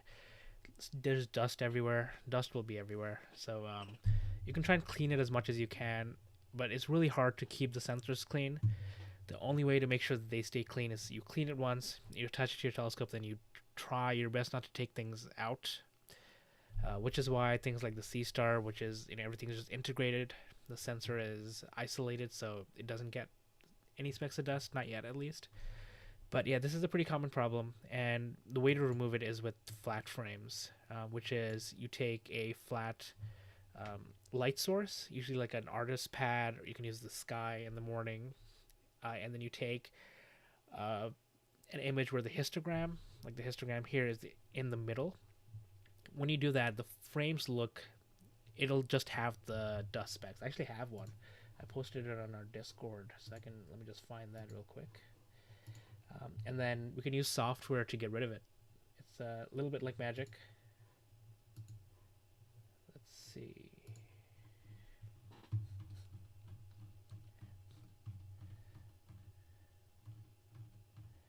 Dust specks. There we go.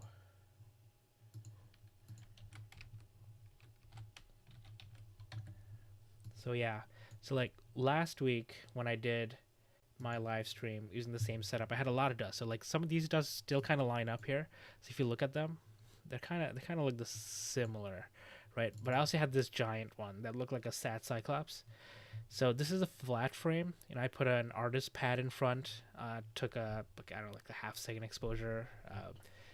Sure, Nina will automatically calculate how much I need because it has this flat wizard. It's really useful. And where is I lost my window? And then I'll only see the dust specks, and then we can subtract these from the actual image. I'm oversimplifying it a little bit, but that's the gist of it. You take a bunch of these, you stack these, and then you take them out from your regular stack. But yeah, it's a very common problem. And I'll say that this is not an astrophotography specific problem. Like this is a regular photography thing that's been around for a very long time, and astrophotographers have adopted it. If you hear coughing, like a little baby coughing, it's my son is coughing. I have the baby monitor, so he's been a little bit sick, and I think he's made me sick. So I definitely feel a little bit under the weather. I won't blame him because he's a baby, but that's what the coughing is.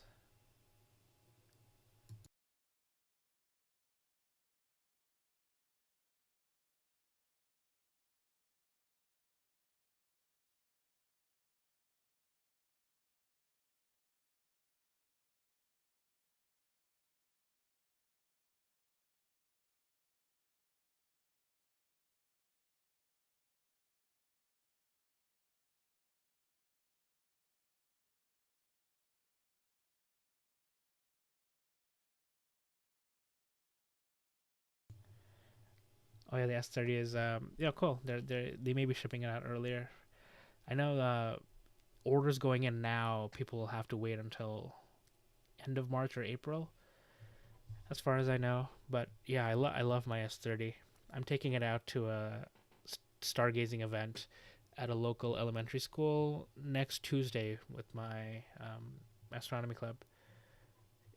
If Uzi gamer is still here, Games is still here. I don't know if you're gonna go there, but I'll be there in Somerville.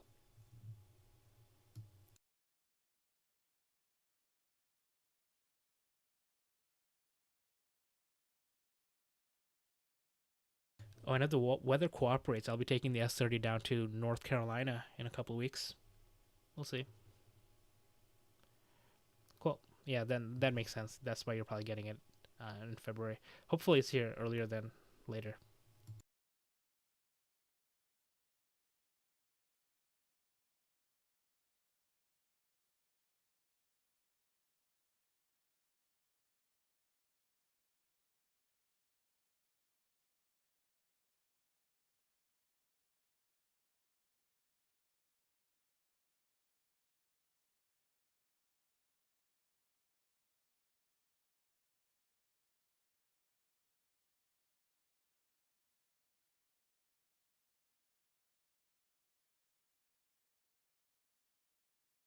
I just posted two of my S30 videos. If you haven't seen them, check those out.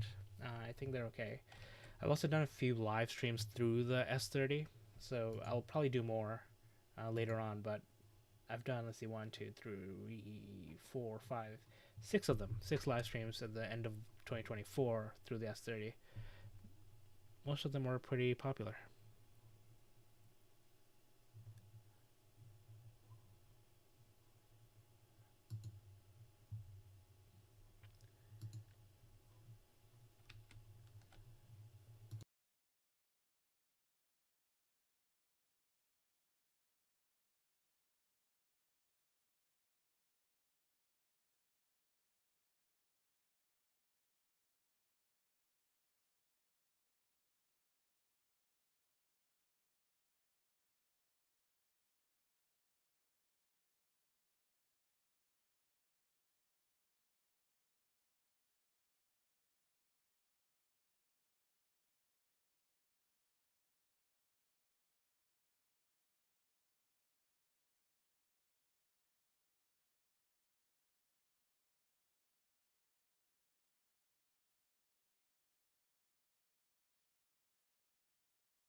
Oh yeah, the official ZWO Facebook account posted a screenshot of their planning mode, which is gonna be really cool.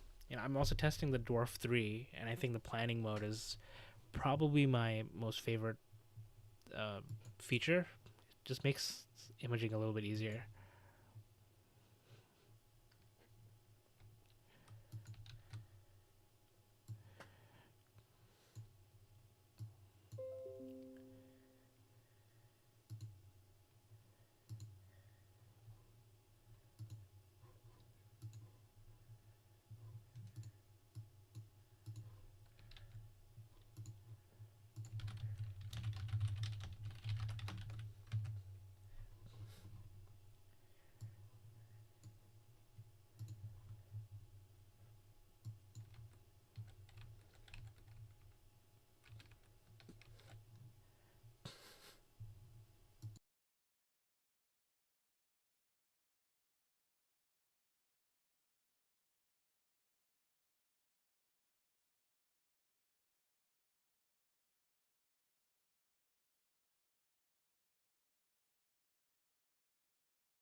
I hope it does. That would be a nice idea, right? Let's shut it down.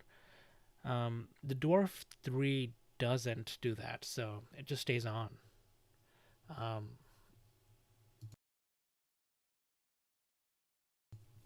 But an auto shut off would be nice. But the one thing about the Dwarf 3 is that it kind of goes on like standby, power off, and then on when the scheduler gets triggered. So it's not using much power. I don't think the S30 can do that yet, so it's probably not going to be part of this update. That's my guess. If they ever include it, which they may not.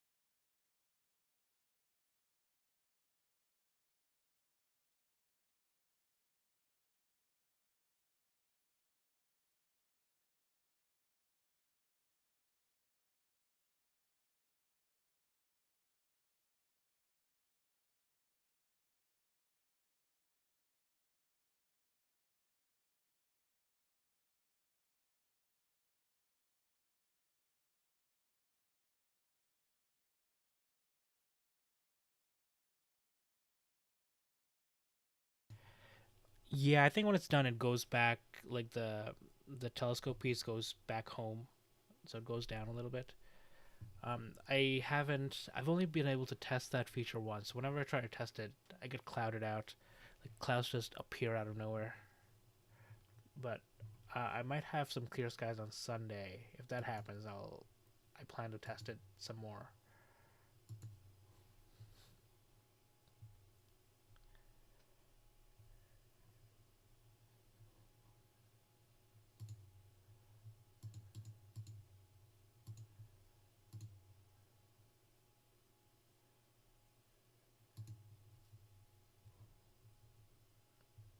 Yeah, agreed.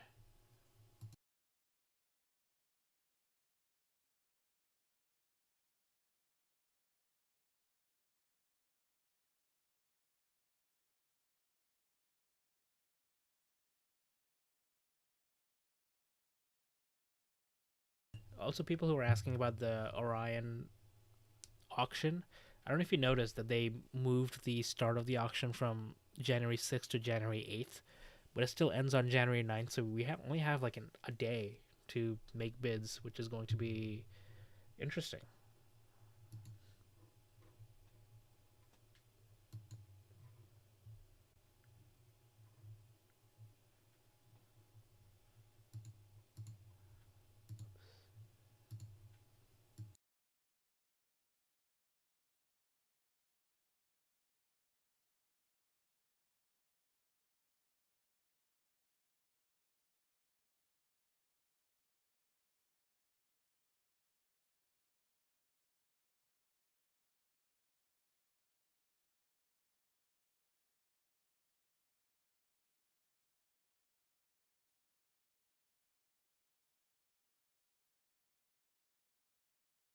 I think I'll give this another 2 more minutes and then I'll switch over to the Leo triplet. I think that should be in view now. I would hope so. It's been almost half an hour.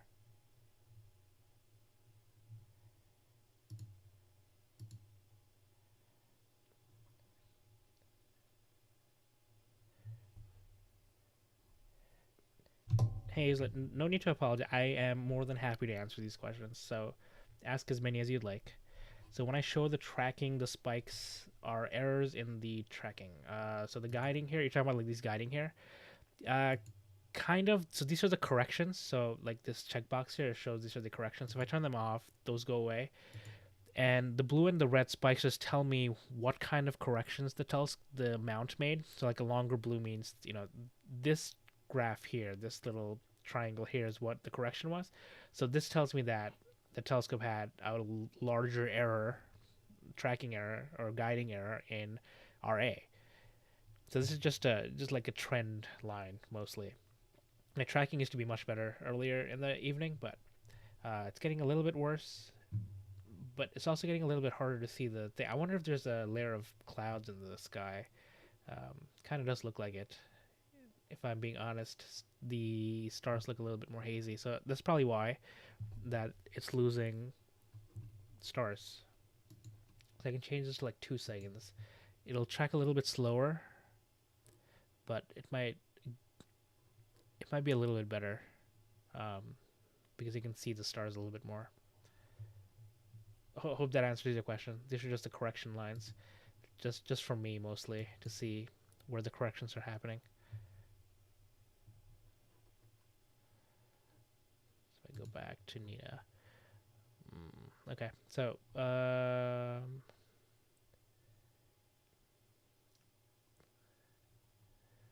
yeah, yeah, and it's not that much, right? So like it looks like it's a lot, but if you look here, like this correction here, in RA, it's like maybe a third or a half of an arc second, which is not a lot. The spikes just make it look like a lot. Yep. The spikes, the lines. Yep, exactly.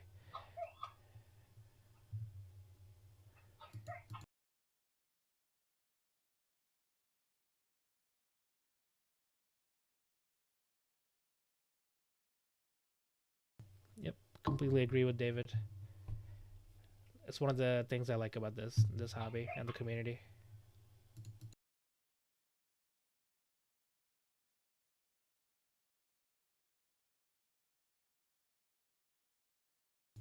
All right, so it's about a minute left, so I'm gonna switch this. I'm gonna start framing um, the Leo triplet, which is M66. Let's find that.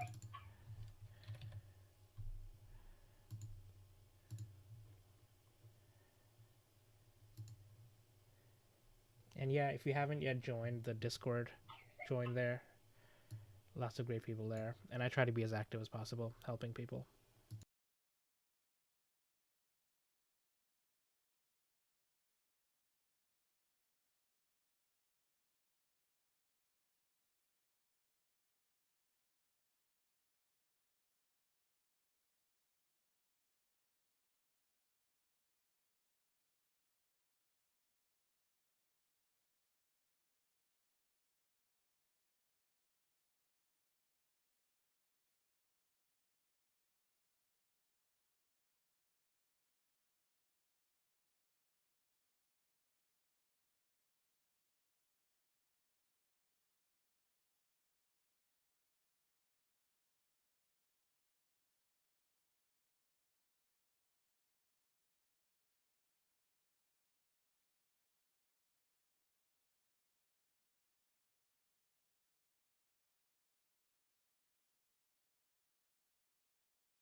So I'm just gonna let M105 finish this last exposure, which is a minute and 20 seconds, and then I will start M66, which will center the Leo triplet.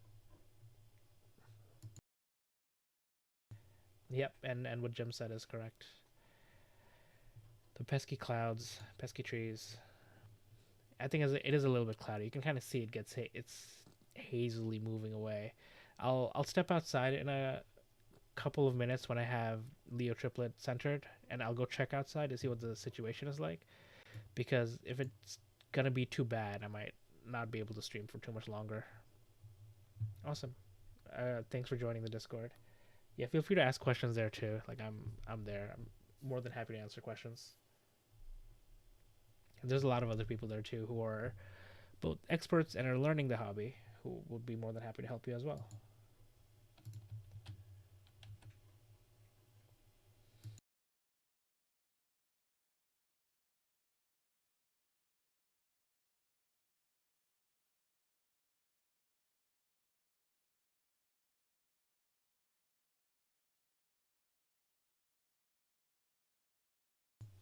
Oh yeah, I love Nina. I've been using it for a long time. All right, so I'm gonna stop this. Before this, I used Astroberry, which was ECOS and Indie. I still use that from time to time, but my Astroberry setup actually kind of died. All right, so M66, go. Nina's pretty handy.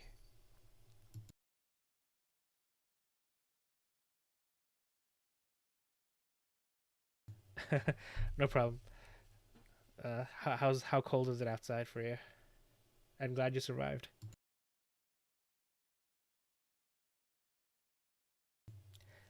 I am not looking forward to going outside to pack up because I'm sneezing about once a minute right now.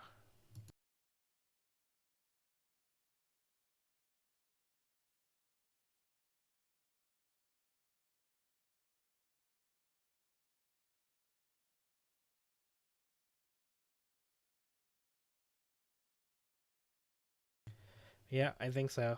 That's how it goes. Just when my wife was starting to feel better.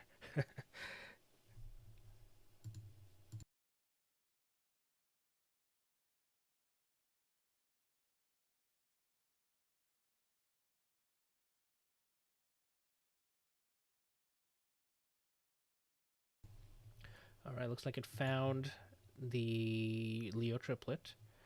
There it is. You can kind of see it. They're pretty dim right now, but they should appear soon.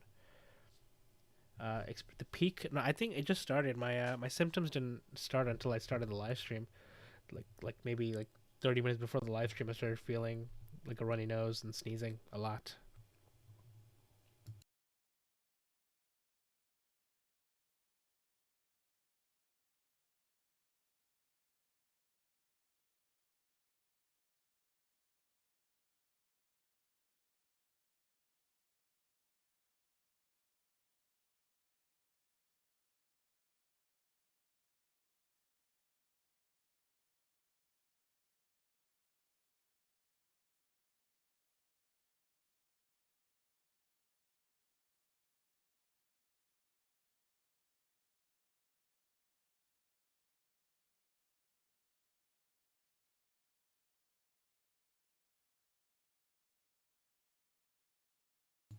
I hope it's only 12 hours.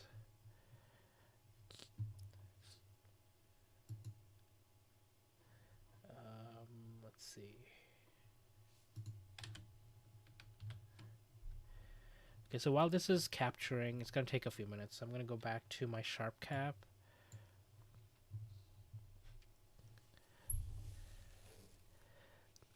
I don't have a remote setup, so I can stay inside. Yeah, it's. I mean, it's remote as in, it's in my backyard.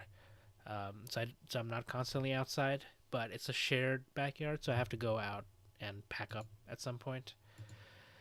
I can't just leave stuff there, unfortunately. It's clear. So I'm just gonna restack M105 once more to give time to the Leo triplet area. And then we can see as the frame stack goes up, these start to look better. The noise starts to go down.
All right, all 16 images stacked. That's 32 minutes of exposure, so you can see, one, two, three, four, five, six, seven, eight, nine galaxies here. Although two aren't annotated, but they're there. So it's a really nice field of view, I think.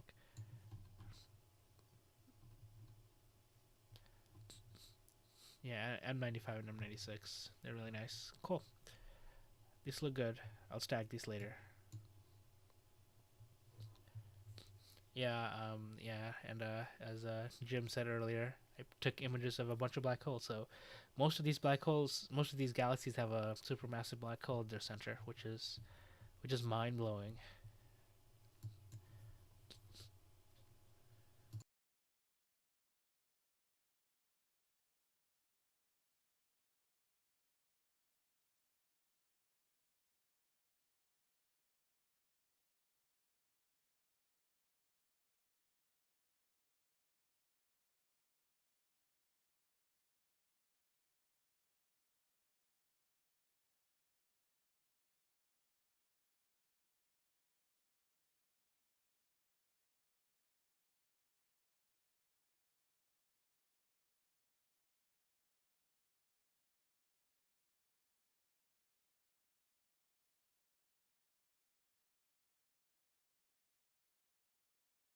All right, I'm looking at Nina. I have two images so far, so I'm going to be pulling them over so I can stack them in Sharp Cap in a couple of minutes. I think I'll let it collect two more images.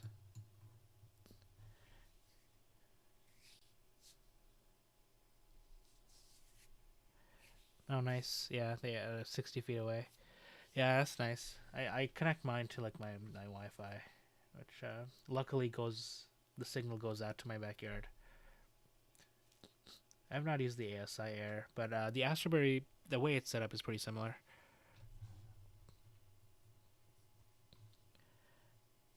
And it was, I think it was really smart of ZWO to make something like the ASI Air. You know, it's small, cheap, easy to use, and it brought a lot of people into the hobby, I think.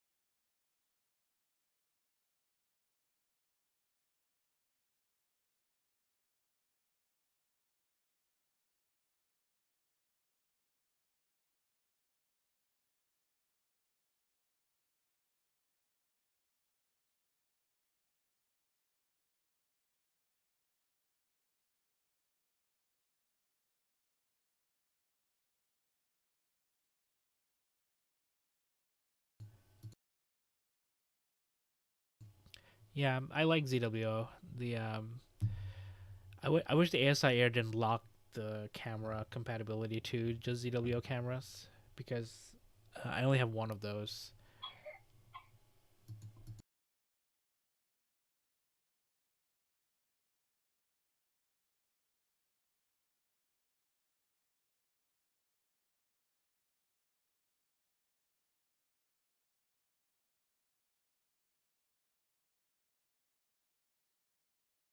Okay, so now I'm gonna say we're done with this, and we're gonna go into the Leo triplet.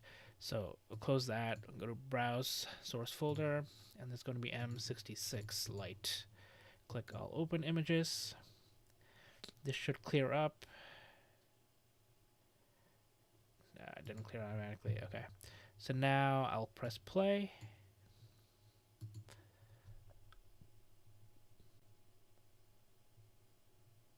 Oops. All right. I messed that one up. Okay. Going back all the way to the beginning.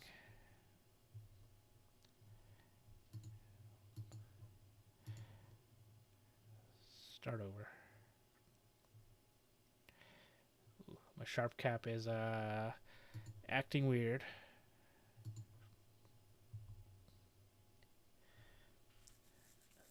When I sin scan on your Skywatcher,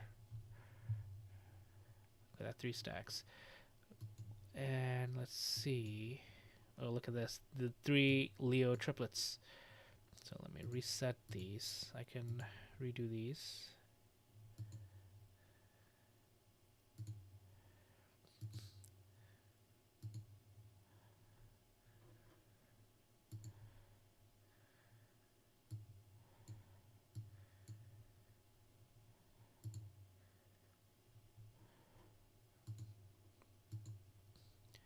There we go. These are nice. I like these galaxies. This is called the Hamburger Galaxy. If anybody doesn't know, let me pull up a picture I have of these 3. that I took a while ago with my ASI 533 MC Pro and ASCAR 71F. People who were talking about this earlier.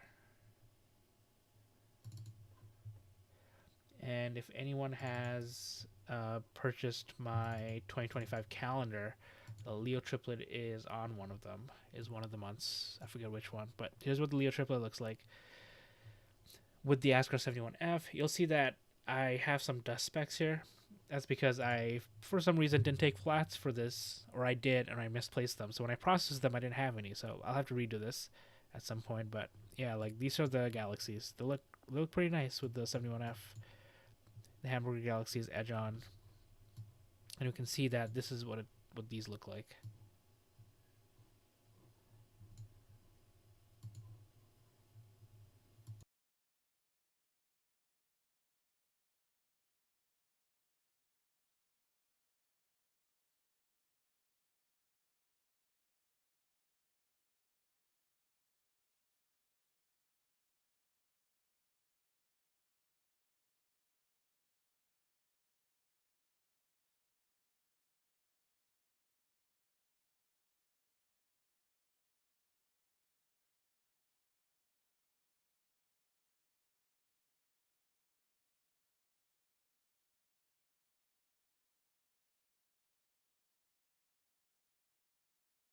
And so far, this is only 8 minutes of data, so I can do a plate solve and then do a image annotation and see what's here. And holy crap, there's a lot of stuff in this area.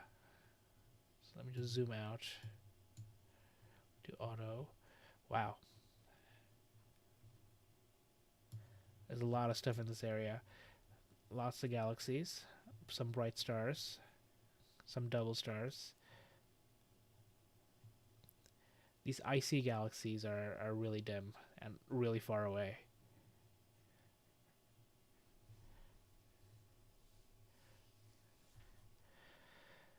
Oh, like you, David, I kind of want the duo camera so that I can stop using a guide scope and a guide cam.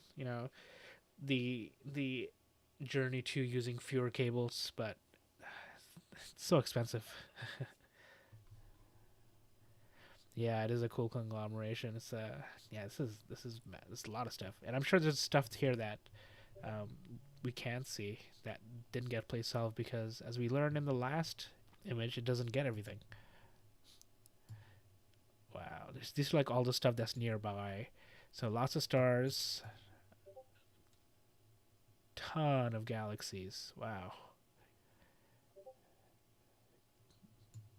that's crazy. So I can probably get rid of others. It's only two others. Whatever. Interesting.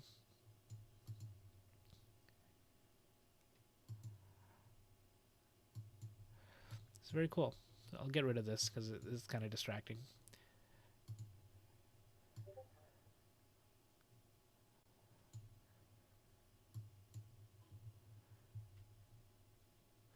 Leo triplet. This is one of my two favorite triplets. The other is the Draco triplet, which is they are in a line, like one on top of one another. I think it'll be visible for me around March or April.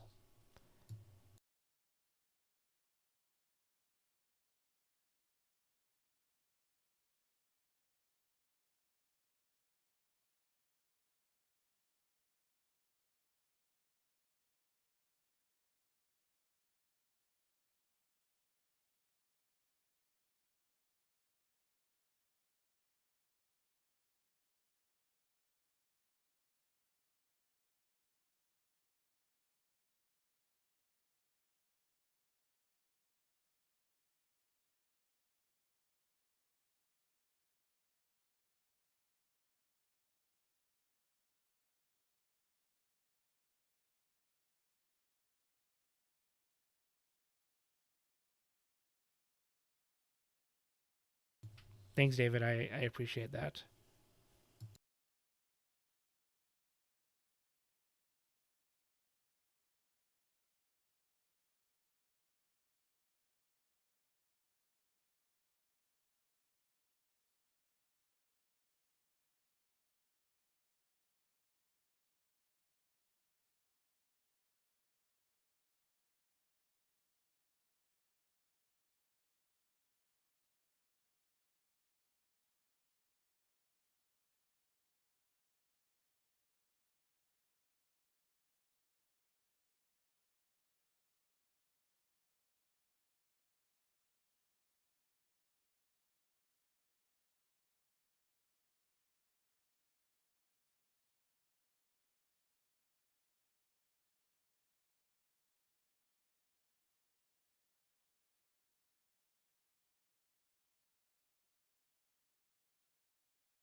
Hamburger is where's my window? Is this one right here? Looks like a hamburger patty. Look, if I pull up like this image, you can see it kind of looks like a hamburger patty. I don't know who names these, but I've seen these through an actual telescope, like visually. They're pretty faint, but like once your eyes adjust, like these are pretty visible. The hamburger galaxy is, I think, the brightest or the biggest, easy to see. It looks like a big line. Yeah, they probably were hungry.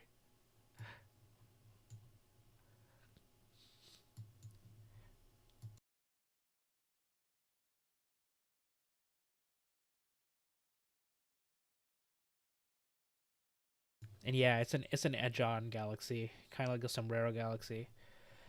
Edge-on galaxies are fascinating.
Oh yeah, the dark shark is nice. Yeah,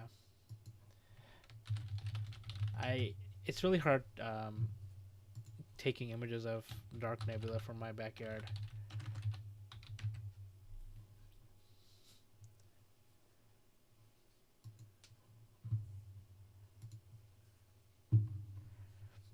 Here's the one from the urban astrophotographer.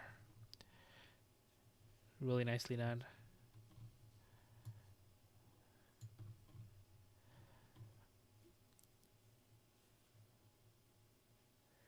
Oh wow, he did it from a Bortle 8 backyard. I'm gonna have to read this page.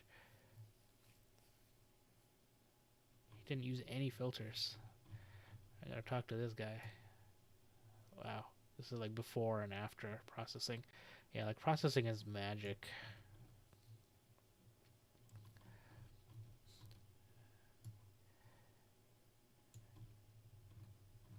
Cool. Good job to this guy. I'm impressed. Yeah, Bortle 8. Like I'm really impressed with that. I've aside from the Iris Nebula, which is just really bright. It's really hard taking images of dark nebula from here. So maybe I just haven't tried hard enough, or don't have enough integration time. I'll read his blog post at some point and then see if I can try something.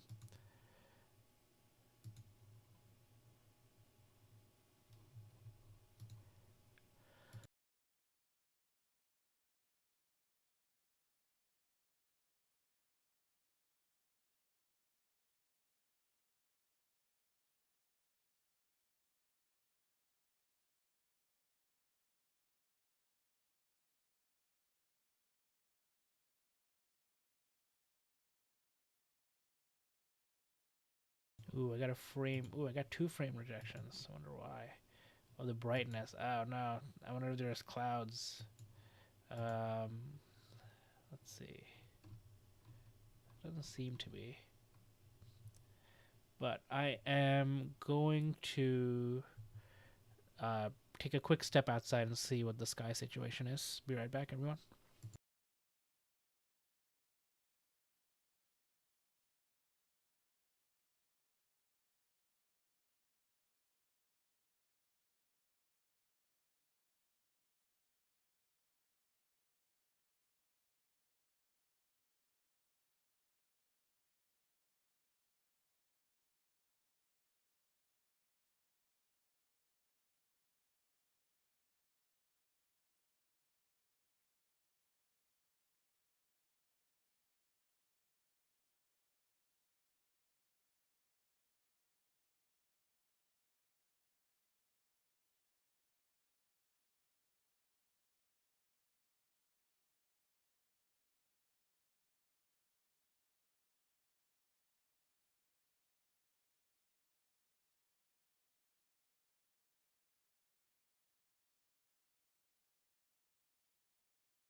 I just checked outside. There's no clouds.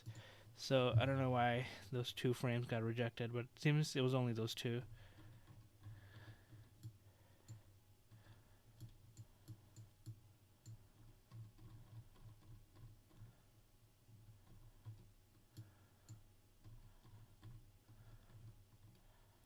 Okay.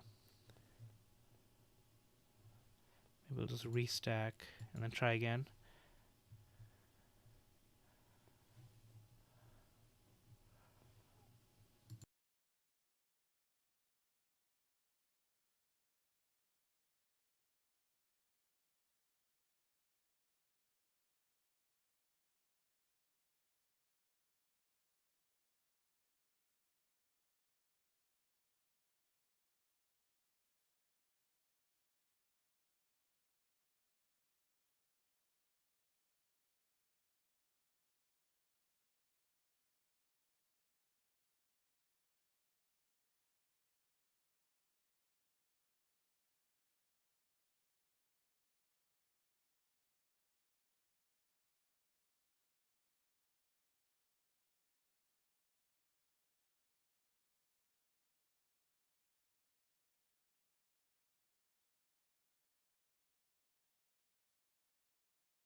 Thank you, Jim. I appreciate you joining.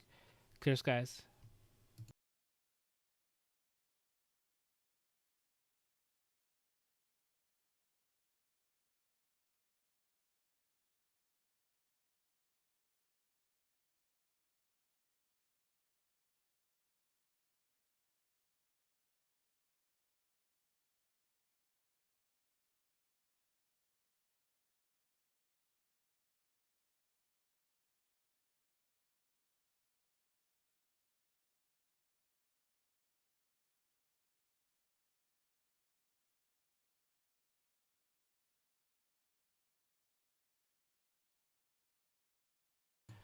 Oh, and in Stellarium, we have a few galaxies, few other galaxies we can shift to.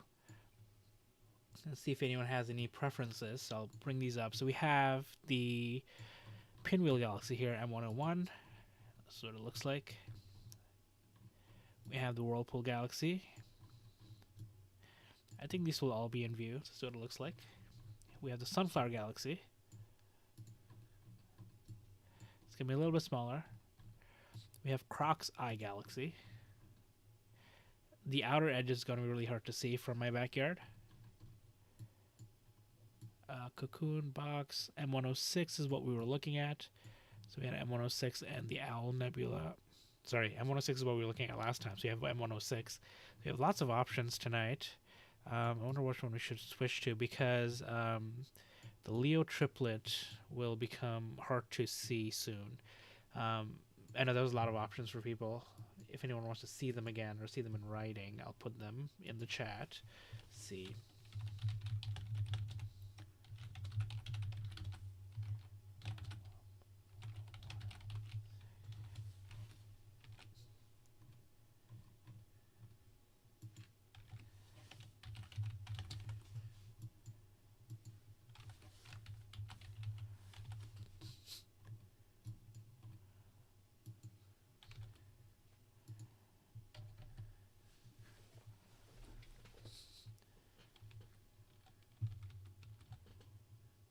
Let's see.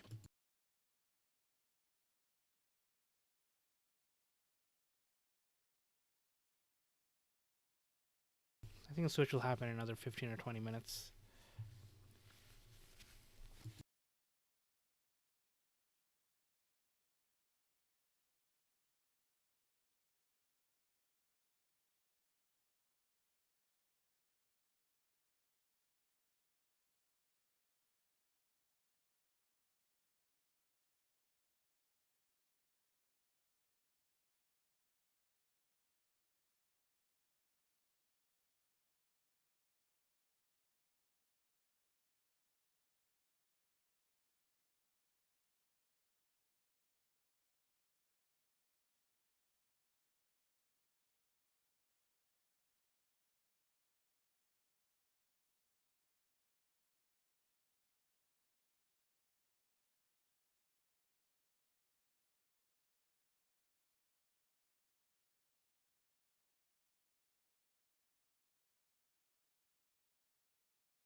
All right, M101 is a great choice. It's one of my favorite galaxies. Thank you, Beverly. I will point to it in maybe 10 or 15 minutes. I'll try and get as much of the hamburger as I can.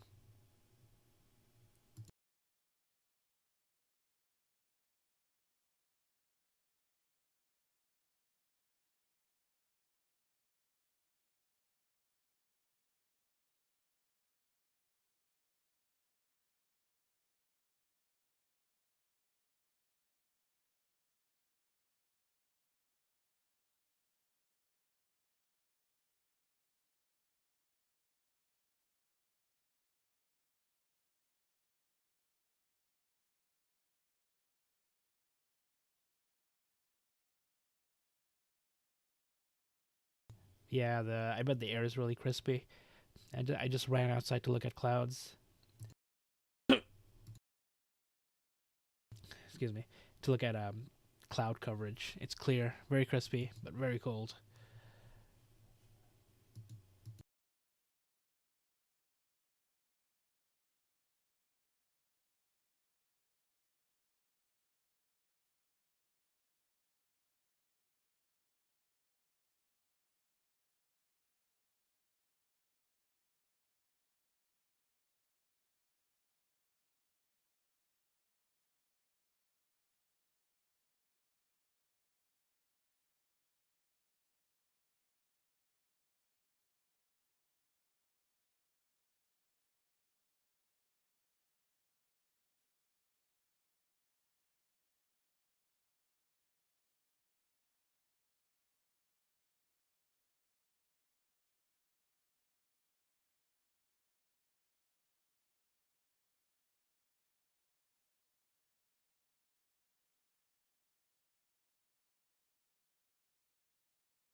I'm going to call that I'm probably going to end this stream at 2 a.m. Eastern Time.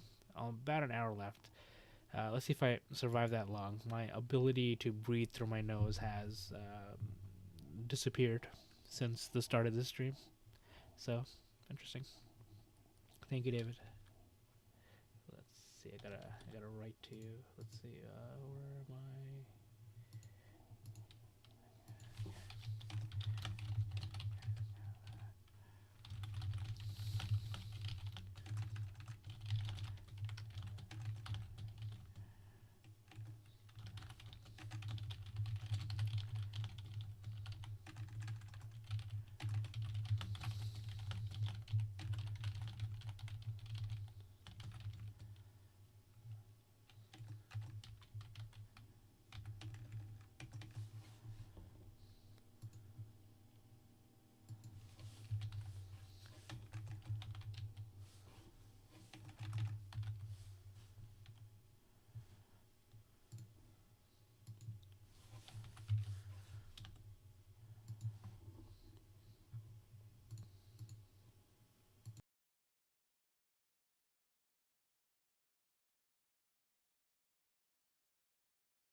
Hey, John.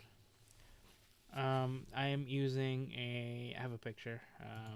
I'm using an SV Bony 550 80mm triplet, and the camera is a TubeTech ATR 2600C. So it's equivalent to the ZWO ASI 2600 MC Pro. So it's a cool color camera. This telescope I'm borrowing, or SV Bony loaned it to me to test. So that's what I'm doing right now. And this is on a CEM 40 mount. I have a lot of SV Bony gear, mostly because they're cheap. Like this guide scope here, I've had for many years. I think I bought it for $50 or $60. The SV Bony filter wheel I got a few months ago. And there's an SV Bony UV-IR cut filter in there that I've had for a long time as well. Can't beat good price. Thanks, Smas guy. It's okay. It's my turn to get sick. My son and wife have been sick for a while. It was only a matter of time before I caught it. It's just funny that I got it. I started feeling bad like 30 minutes before I started the stream.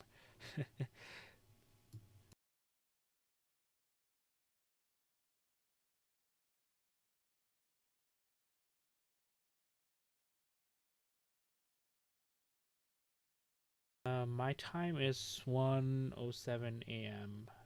So you can see it on the bottom right. I'll write that in the chat as well.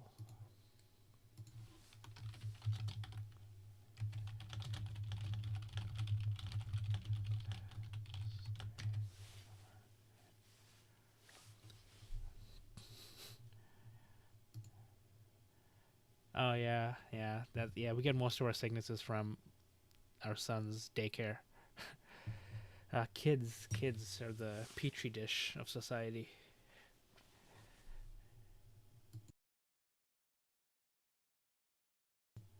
I'm glad you're feeling better though.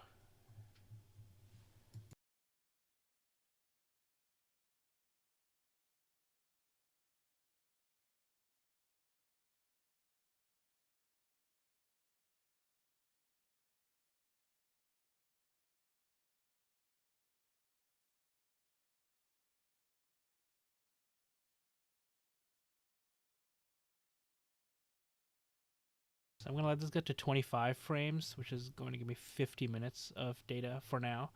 So, and then I'll switch over to M101.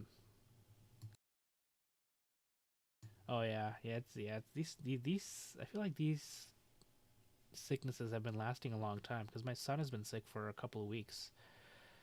I think you've heard him cough in like the last 4 live streams.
Yeah, I just posted the filter drawer review video in the chat.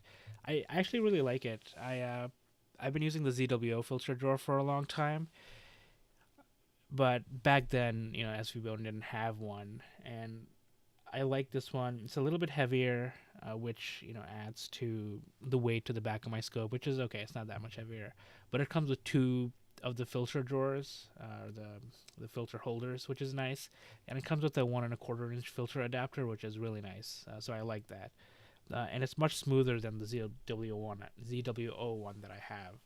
I do have the older version of the ZWO, so it's a little bit clunkier, but still, I really like the SV Bony, and it's like half the price. And if you watch that video, they were nice enough to grant me a coupon code that you can use on their website. Gives you like $5 off, I think, or $4, something like that. I don't remember. I know I did the review, but it's been a few months.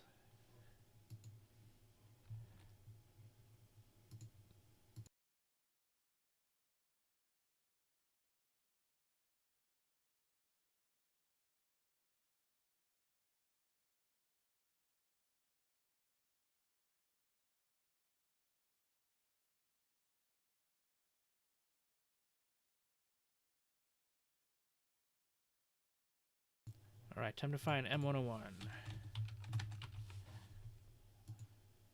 Load image.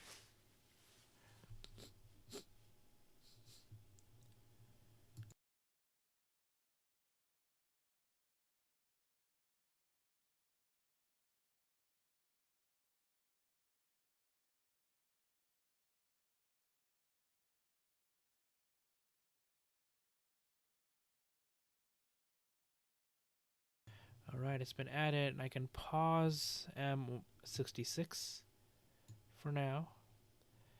I will pause this. And then M101, let's go to M101, the Pinwheel Galaxy. It's a really nice looking galaxy, pretty bright.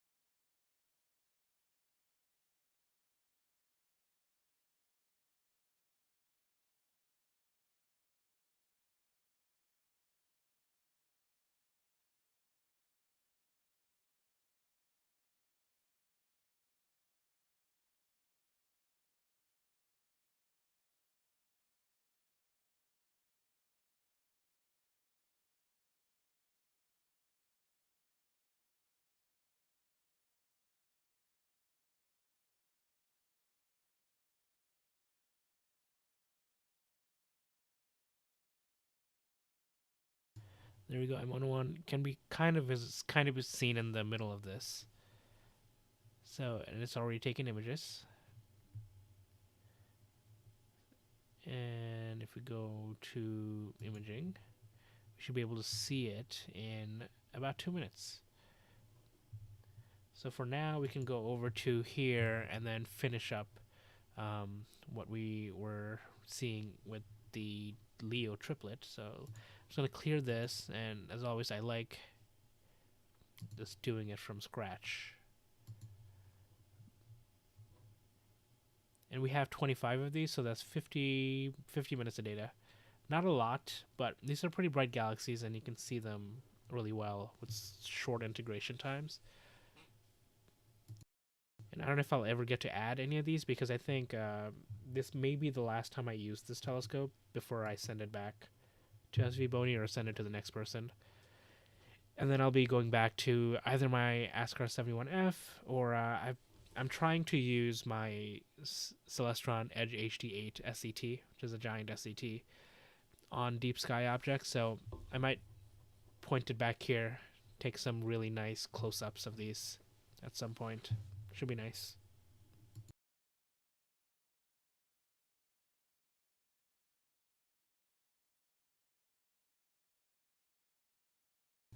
Oh, nice. Yeah, the 585 is a nice camera.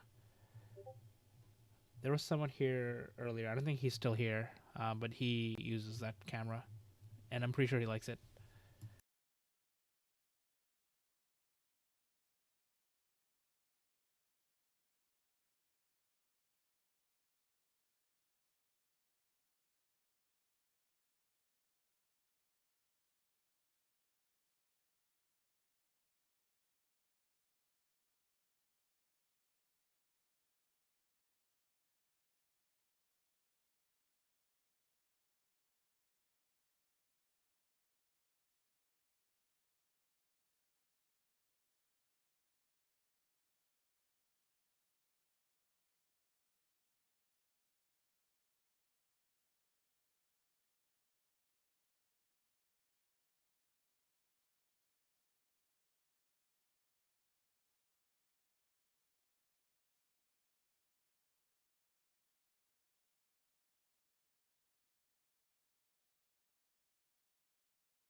Yeah, I just checked. The person with the 585 MC Pro is in our Discord. So if you haven't joined, feel free to. Oh, nice. Yeah, yeah. I've seen Quee's video on that.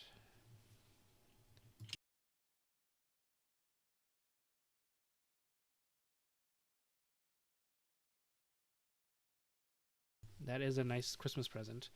I didn't get myself anything really astronomy related, but I did build myself a new computer, which I will be using for processing and for live streamings in the future.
Alright, we have 2 exposures, so I'm going to start setting up the sharp cap. But look, even at like 1 exposure, pinwheel looks pretty nice. You can see structure already. I do love this area of the sky.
Okay, let's see what sharp cap can see.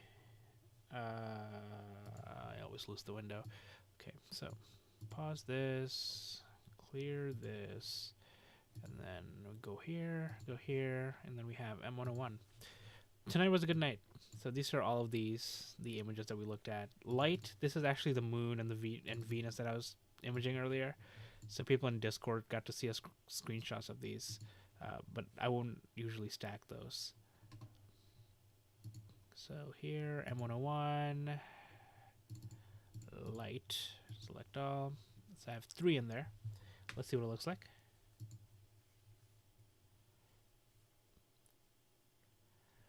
Agreed. Ooh, look at that. Let me fit white.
Yeah, it looks pretty good. And I haven't even done the auto stretch yet.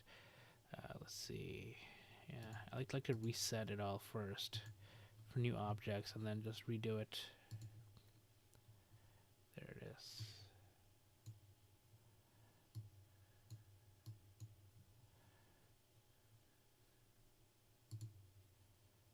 Oops.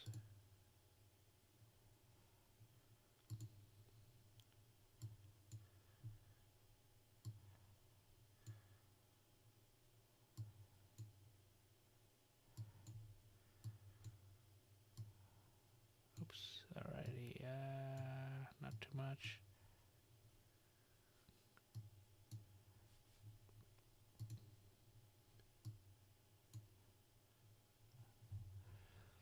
Alrighty, so let me just do a quick plate solve and see what's in this area. There's a lot of stuff here. Yeah, there we go. So you have this galaxy here. There's another galaxy here. NGC 5474. Another one here. Another one here. One more. One more. There's a bright star here and a bright star here. Yeah, there's a ton of galaxies in this area. There's actually one around, I think it's a satellite galaxy of M101, which is not showing, which is interesting. Actually, it is showing. It's I guess it's an ionized region around that area. Probably need just more integration time, but there you go. Looks pretty cool. Let's see, display.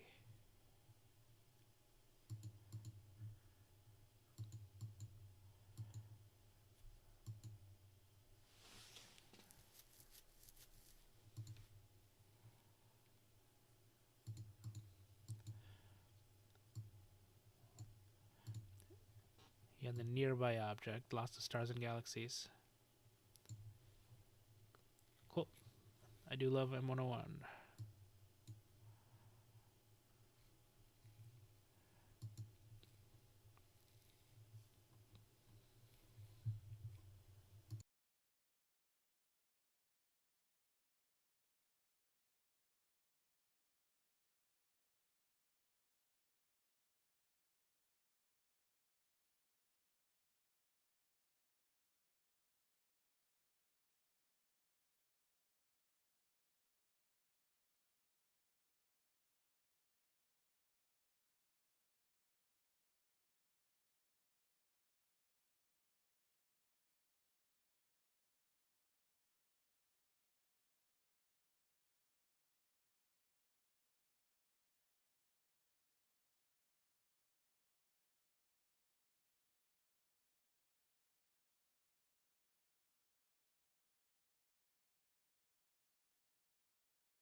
I will say the crispy air has been really good because my HFR value has been consistent all night long, even with the narrowband filter.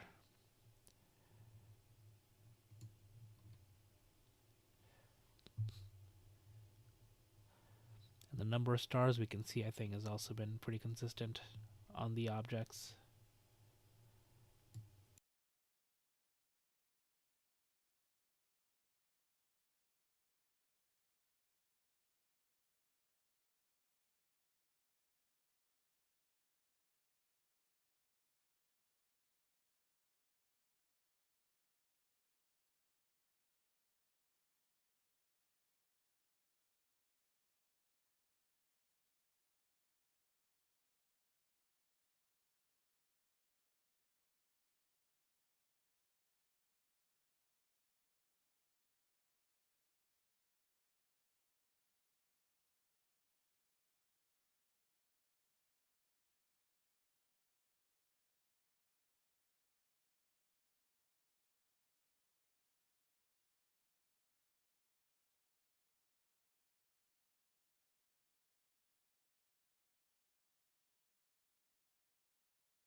All right, coming back on voice temporarily.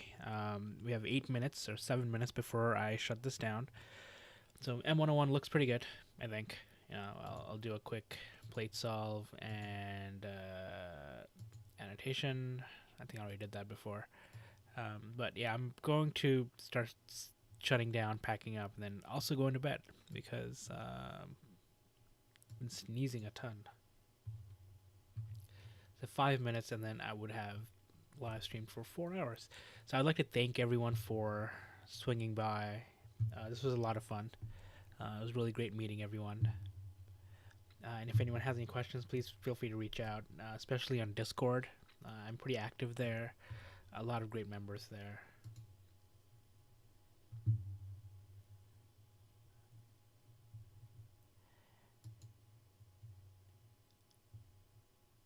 And with that said, I am going to go off voice, but the live stream will still be on for another 5 minutes or so. And I'll also be on chat. I'm just not feeling well enough to talk. It's fun seeing seeing myself get sick over the last couple hours, sicker and sicker. Thanks everyone. Clear skies.